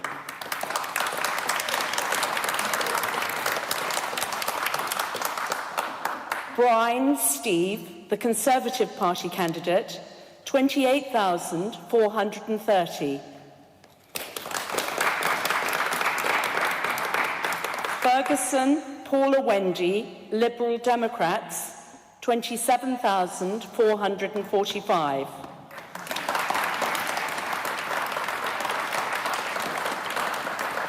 Well, one of the big Lib Dem targets there in Winchester, but Steve Brine getting back in 28,430 for him, down slightly on his last performance, but not a good enough performance by the Liberal Democrats. Again, it was one of these Remain Alliance seats, the Green Party not standing there. Well, listen, let's hear more from Johnny Mercer, who was kind enough to hang on there. And your reflections on holding on to Winchester. Steve Brine, your colleague there, back in. Glad to see him, because I say he did lose the whip for a bit. Yeah, look, Steve's a good guy, and he's a good One Nation, modern, compassionate Conservative like myself, and I'm pleased that he's come back. But we've got a job of work to do to get on with the country now and to fix a lot of the challenges that were talked about in this election, and we're very much looking forward to it. Yeah, One Nation Conservative. I mean, do you see the party still being that, or has it moved to the right? No, I think that's very clearly been answered by the British people during this election. Elections are won by parties that try and go for the centre ground, that try and go for the One Nation agenda. You know, fulfilling a referendum result is not extreme. It's actually honouring the result of something the British people have voted for. So let's get that done and then move on to all the progressive, modern, compassionate, Conservative stuff that I know Boris believes in and people like me are in politics for. But how do you re-establish that connection with the public, who we all know, and it was part of the Conservative campaign, how disaffected they've got with all the politicians? Now, in a lot of those seats, Conservative MPs are replacing Labour MPs, some of whom were self-avowed socialists. How does the Conservative Party take that on board? Look, I think what you're getting at is fair. I think that a lot of people have put their faith in us now.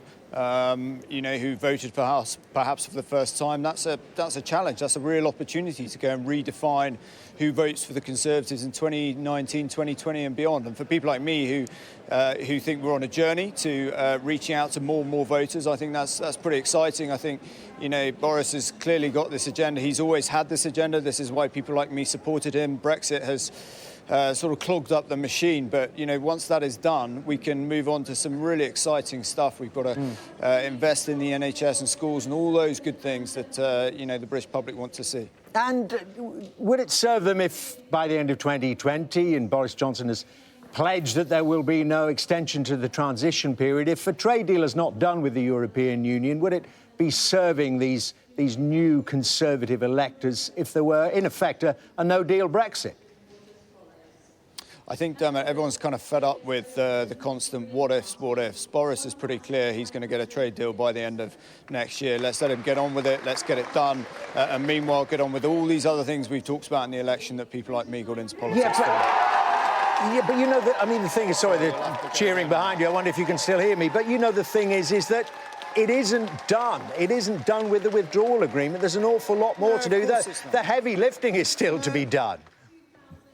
The British people aren't stupid. They understand that. OK, Johnny Mercer there. Thank you very much indeed. Dewsbury's declaring there, as I say, Paula Sheriff trying to hold on to a pretty slim majority there for the Labour Party. Can she go against the trend? 26,171.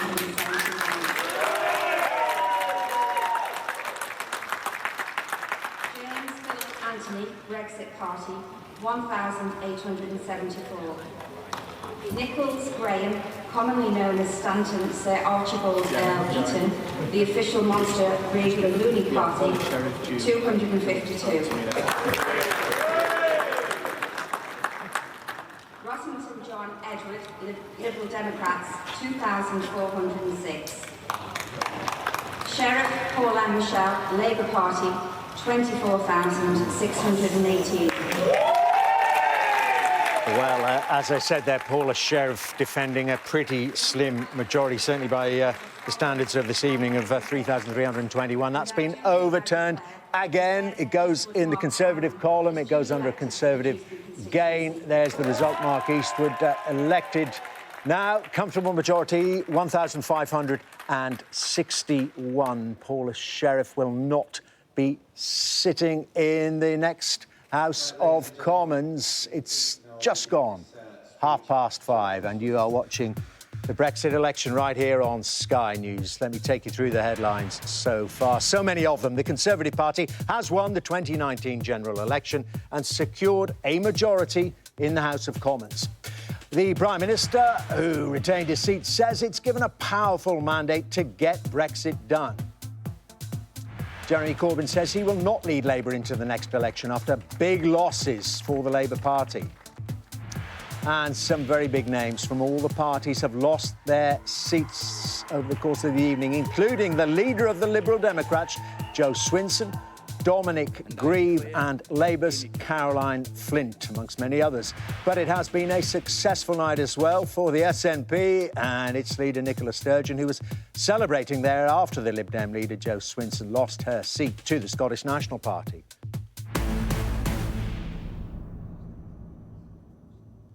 OK, Brexit election. Conservatives have won. John Boko talking to Johnny Mercer there. And it is, I mean, it's a recurring theme now. It's going to be discussed. Of course, the celebrations. But it's what do we do now, really? We do Brexit, and they've termed it rather narrowly, get the withdrawal agreement passed. But then you've got a big majority, some big opportunities, and maybe some big problems too.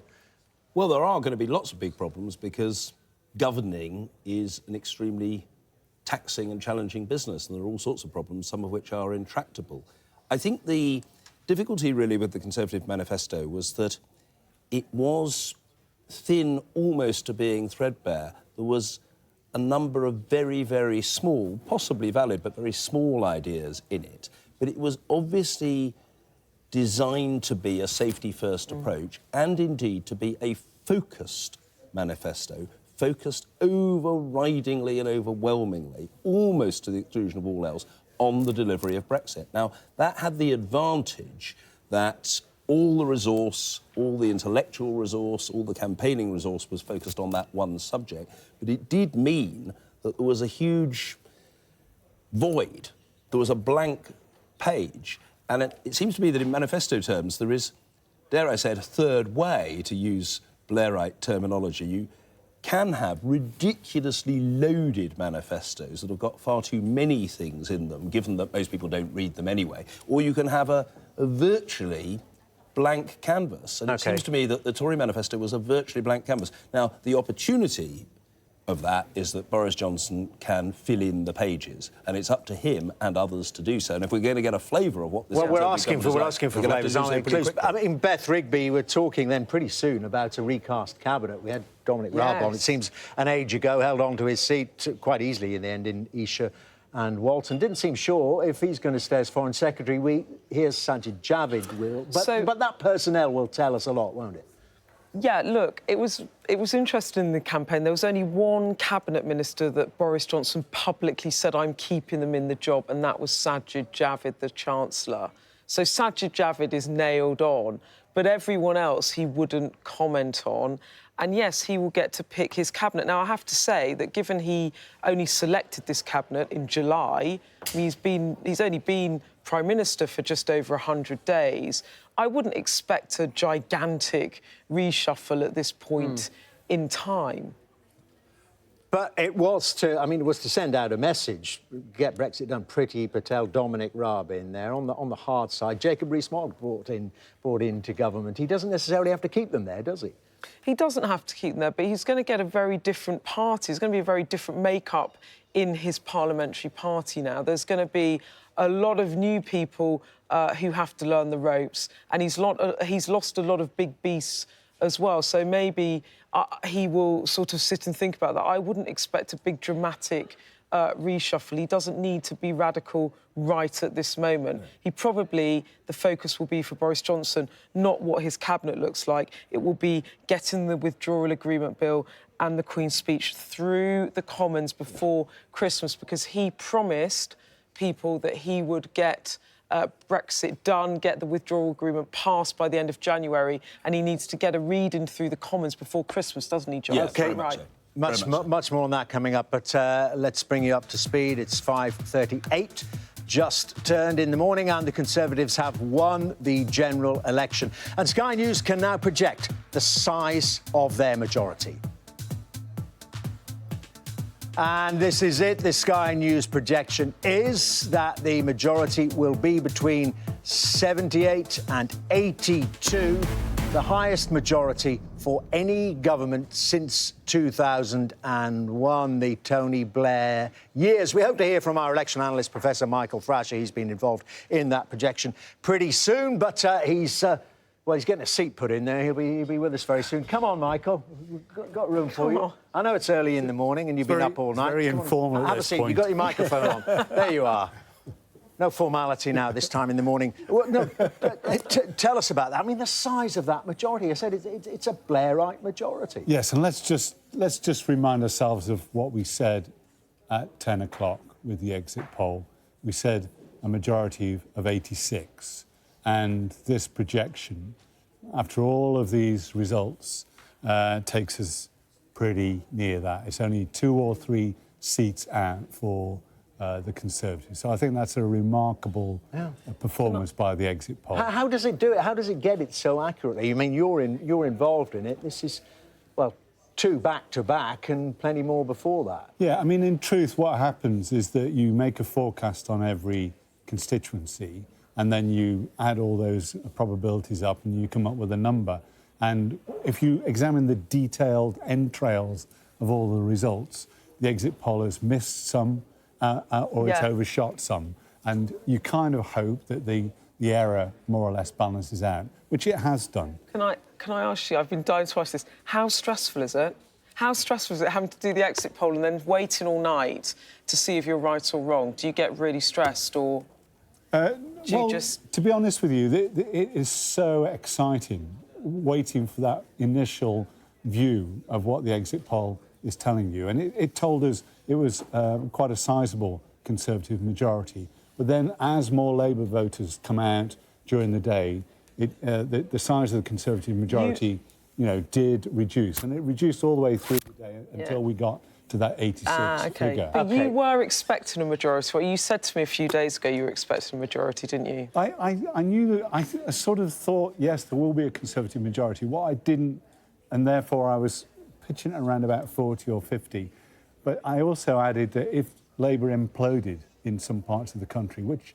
Well, it did. You've seen all night. Well, England, Scotland and parts of Wales. Yes, and therefore it was going to increase the Conservative majority. And, so to get a majority like this, and the difference between a majority of 78 or 82 is 3 seats. Yeah. So we're waiting for St Ives, right? If the Tories lose St Ives, obviously their majority goes down. If they lose Cheltenham to the Lib Dems, so there are little still waiting stories for those, going on there. But this is easily a working majority for Johnson, and as you say, it's the largest majority since Blair in the 2001 general election. So it's an amazing performance, really. And it's after 4 Conservative administrations. Of course, some of them have been truncated for the reasons we all know about. But is that unprecedented to put on so many seats? Well, certainly in the modern era, to add votes in the way that the Conservative vote share has increased over these elections. But I think it also reflects upon the poor performance of Labour as well. I mean, the Conservatives look good because Labour have performed so poorly. And the problem was all along that Labour was having to fight on 2 fronts. It was trying to defend its seats in strong Remain areas, and it was trying to defend those seats in strong Leave areas, you just can't fight on two fronts. And they end up with an ambiguous position on the most important issue of the day in the Brexit election, and they pay the price for that. Could you say also that although Boris Johnson's taken the spoils big time tonight, that Theresa May did a lot of the groundwork for him in 2017? Because a lot of these seats, it was the same strategy, really, wasn't it? And a lot of these seats were swinging anyway to the Conservatives, but she just missed out, she like in Wales. weakened them and he gave her the final heave. Yeah.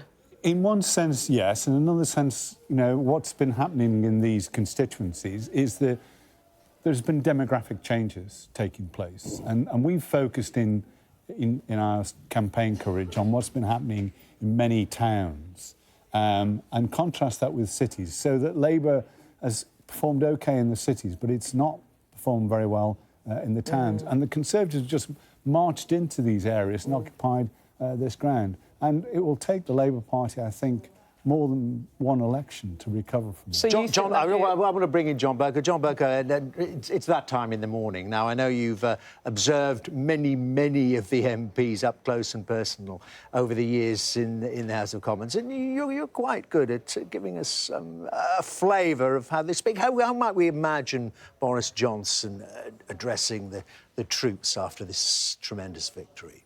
He'll get a hero's welcome. He knows that very large numbers of those new members have arrived in the House thanks to him. And very importantly, they know that they are arriving in the House of Commons very much thanks to him. So although, of course, it's customary for Conservative leaders and cabinet ministers, as Michael Gove did earlier in the proceedings, to say, well, we've got lots of wonderful candidates around the country, and all of that is no doubt true, and each party can say that. The truth is that the leadership matters. The framing of the narrative matters. The passion and energy of the communication matter. And those people who've come into the House of Commons the first time will feel an overriding sense of gratitude to the Prime Minister, and as good boys and good girls and appreciative boys and appreciative girls, they'll want to support They'll fall into line. What about, you know, the course of the campaign? What about the oratory? You know how you've heard plenty of good speeches. You made a few yourself. You made plenty yourself. How is Boris Johnson measured on that scale, in your view? I've never myself regarded Boris Johnson as an orator. He can be very witty. He can have a deft turn of phrase. He's got a certain aplomb and panache. I'm not sure that many people would call him an orator, but, you know, he has something about him. He is obviously an intriguing and, to many people, charismatic character. There are many criticisms that can be lobbed at him. But look, tonight, this morning, he has clearly won. He's won big. He deserves the attention of the country and the opportunity to put into practice his philosophy, his programme and his policies. And Beth, I mean, how has he done it? Eton educated, you know, with plenty of others in that cabinet, gone to these areas of the country where, you know, they wouldn't allow a Tory dog in often in the past. Yes, but how's it been done? Look, if you actually look at the ratings of Boris Johnson through the campaign, he's got less popular with the public, OK? So he started off with pretty good, and I've got them here. I don't know if I can find them in time. But he started off with quite good favourability ratings, relatively, and he actually ticked downwards in the election, and actually Jeremy Corbyn managed to halve Boris Johnson's lead. So I just want to frame it in... Basically, it's not because the country really loved Boris Johnson that the Tories got this majority. As I was saying in the campaign, it almost became a race of which of these two people is the least repellent to you, to be honest. And it was Brexit fatigue, Beth, was it not? But the messaging and the message discipline, and you've got to give it to that Vote Leave team in number 10, the guys and the girls that did the Vote Leave campaign in 2016 with Take Back Control. They regrouped, they went into number 10, they were running a government, but really they were running a campaign machine again, and they came out with Get Brexit Done, and it was so powerful. And if I say to you, what was Labour's strapline in the election? Do you know what it was? Well, it was, let's have a renegotiation. That'll take about 3 months, and then we'll have another referendum, and I might or might not campaign in favour of it. My point is, you know when a party has got a good message. We did a couple of focus groups, and people were parroting back, well, I just think get Brexit done. Yeah. And when people are unprompted running out your slogans, Labour's this time was time for change. Yeah. But it didn't cut through in the way that Get Brexit Done did. So it was just a very, very well-executed and the Tories campaign. didn't take risks. They didn't take risks. I suppose there was the risk of the election, but beyond that, as far as the framing of the manifesto and the narrative was concerned, they didn't take risks, they closed down the negatives, and they resisted where they felt they could and you mentioned any scrutiny and that they to didn't be fair to Boris Johnson as well, he did have impressive message discipline in all the press conferences, in all the interviews. Just stuck to he those lines. kept that. It was that message on loop, and he did do that. He did do that. Well, he did do it. Yes, I remember those head-to-head debates. Every answer was, well, after we get Brexit. We were playing Get Brexit Done bingo. We'll invent. Yes. Ed Conway is standing by because we want to examine a very important feature of this election campaign.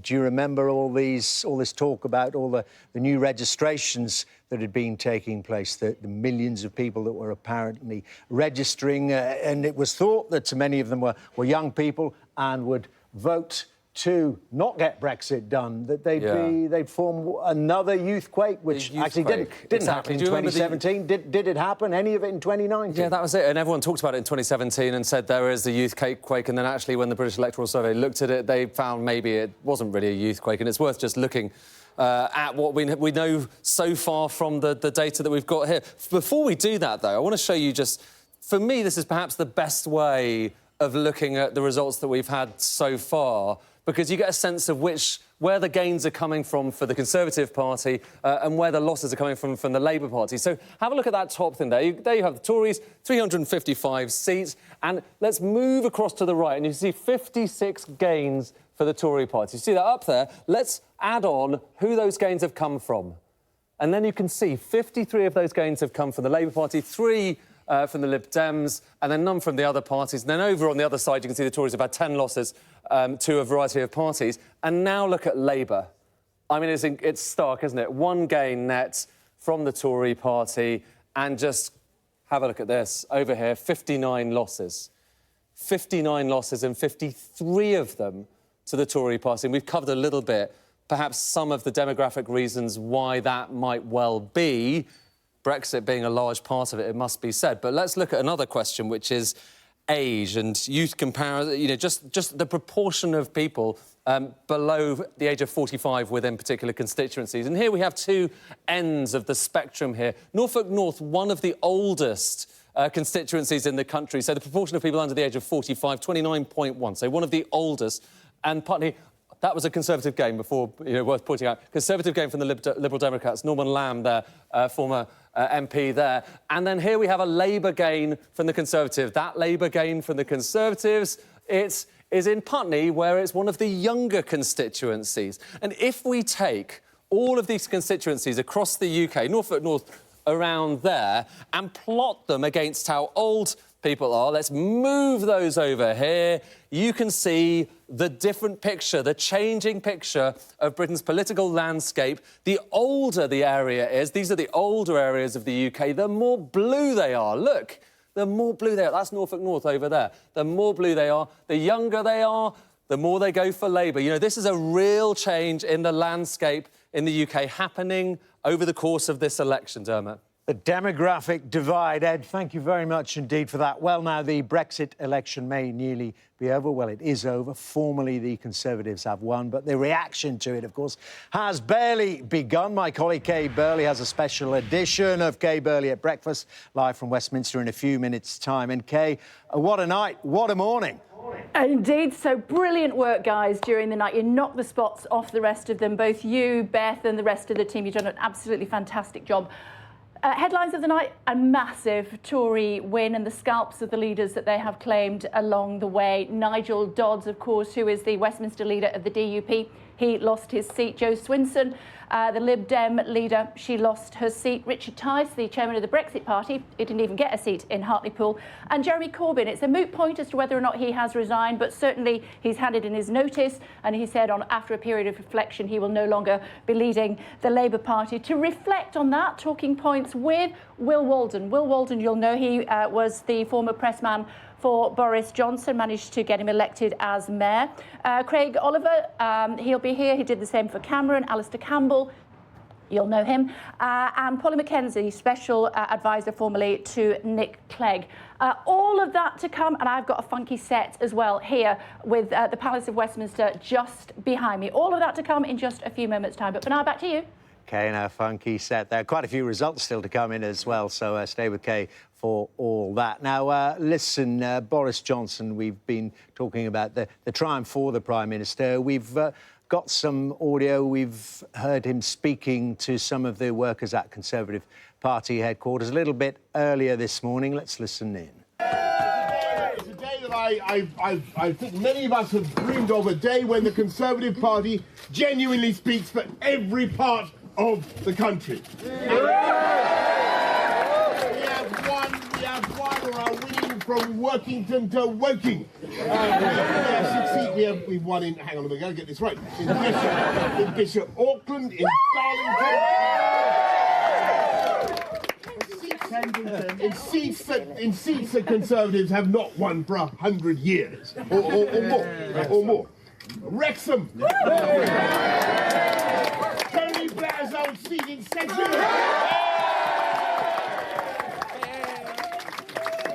We've turned red car, blue car. We've won in Clwyd South, which I first contested 22 years ago and was soundly thrashed by a bow-tie biochemist. And look at us now. Well, an ebullient Boris Johnson there recorded at Conservative Party headquarters, congratulating the staff and all the workers on a incredibly successful campaign. Got a couple of minutes, guys, in this studio before we hand over to Gay Burley to sum it all up. What do you take away from an extraordinary evening, Gay? Well, my first takeaway is there is a Prime Minister that took a big gamble. He could have gone down as the worst Prime Minister in recent history if he'd taken this gamble and shortest lived and lost. And he took the gamble and he won big. And now he has got a 5-year term with a proper majority to change this country in a way that he sees fit and legislate. He will get Brexit done. And that is an incredible achievement for Boris Johnson and his team. OK, John Bercow, and thank you very much indeed for being with us. Tell us, particularly with those constituencies during the course of this dramatic evening. What do you make it? What do you take away from it all? It's an unalloyed triumph for Boris Johnson. It is a total disaster for the Labour Party, and it's an utter misery for the Liberal Democrats as a party and for Jo Swinson personally.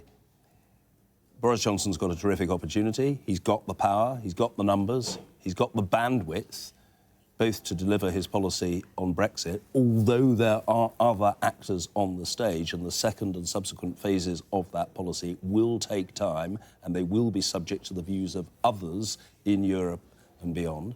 But he does have that opportunity, and he's got an opportunity to frame a policy for the country as a whole. Out of time, John. Thank you very much indeed. And that's it from me, at least, on the Brexit election. Much more to come. An election won convincingly by Boris Johnson and the Conservatives. Kay Burley will be taking over the baton at Westminster as Britain wakes up to the result. But from me and the team here in the Sky Election Centre, it's goodbye. John Bercow, bring us to order. Order! Order. Goodbye. The exit poll is indicating it's a Conservative win, that the Conservatives will have 368 seats. Order! Chinyelo Susan Unwura, 21,568. The Conservative Party candidate, 32,584.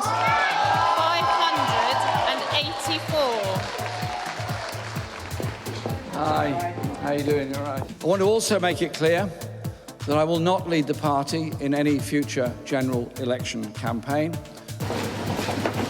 Have Have you lost your seat, Miss Swinson? And I declare that Amy Callaghan is elected to serve in the United Kingdom Parliament as the member for the Eastern Bartonshire County constituency.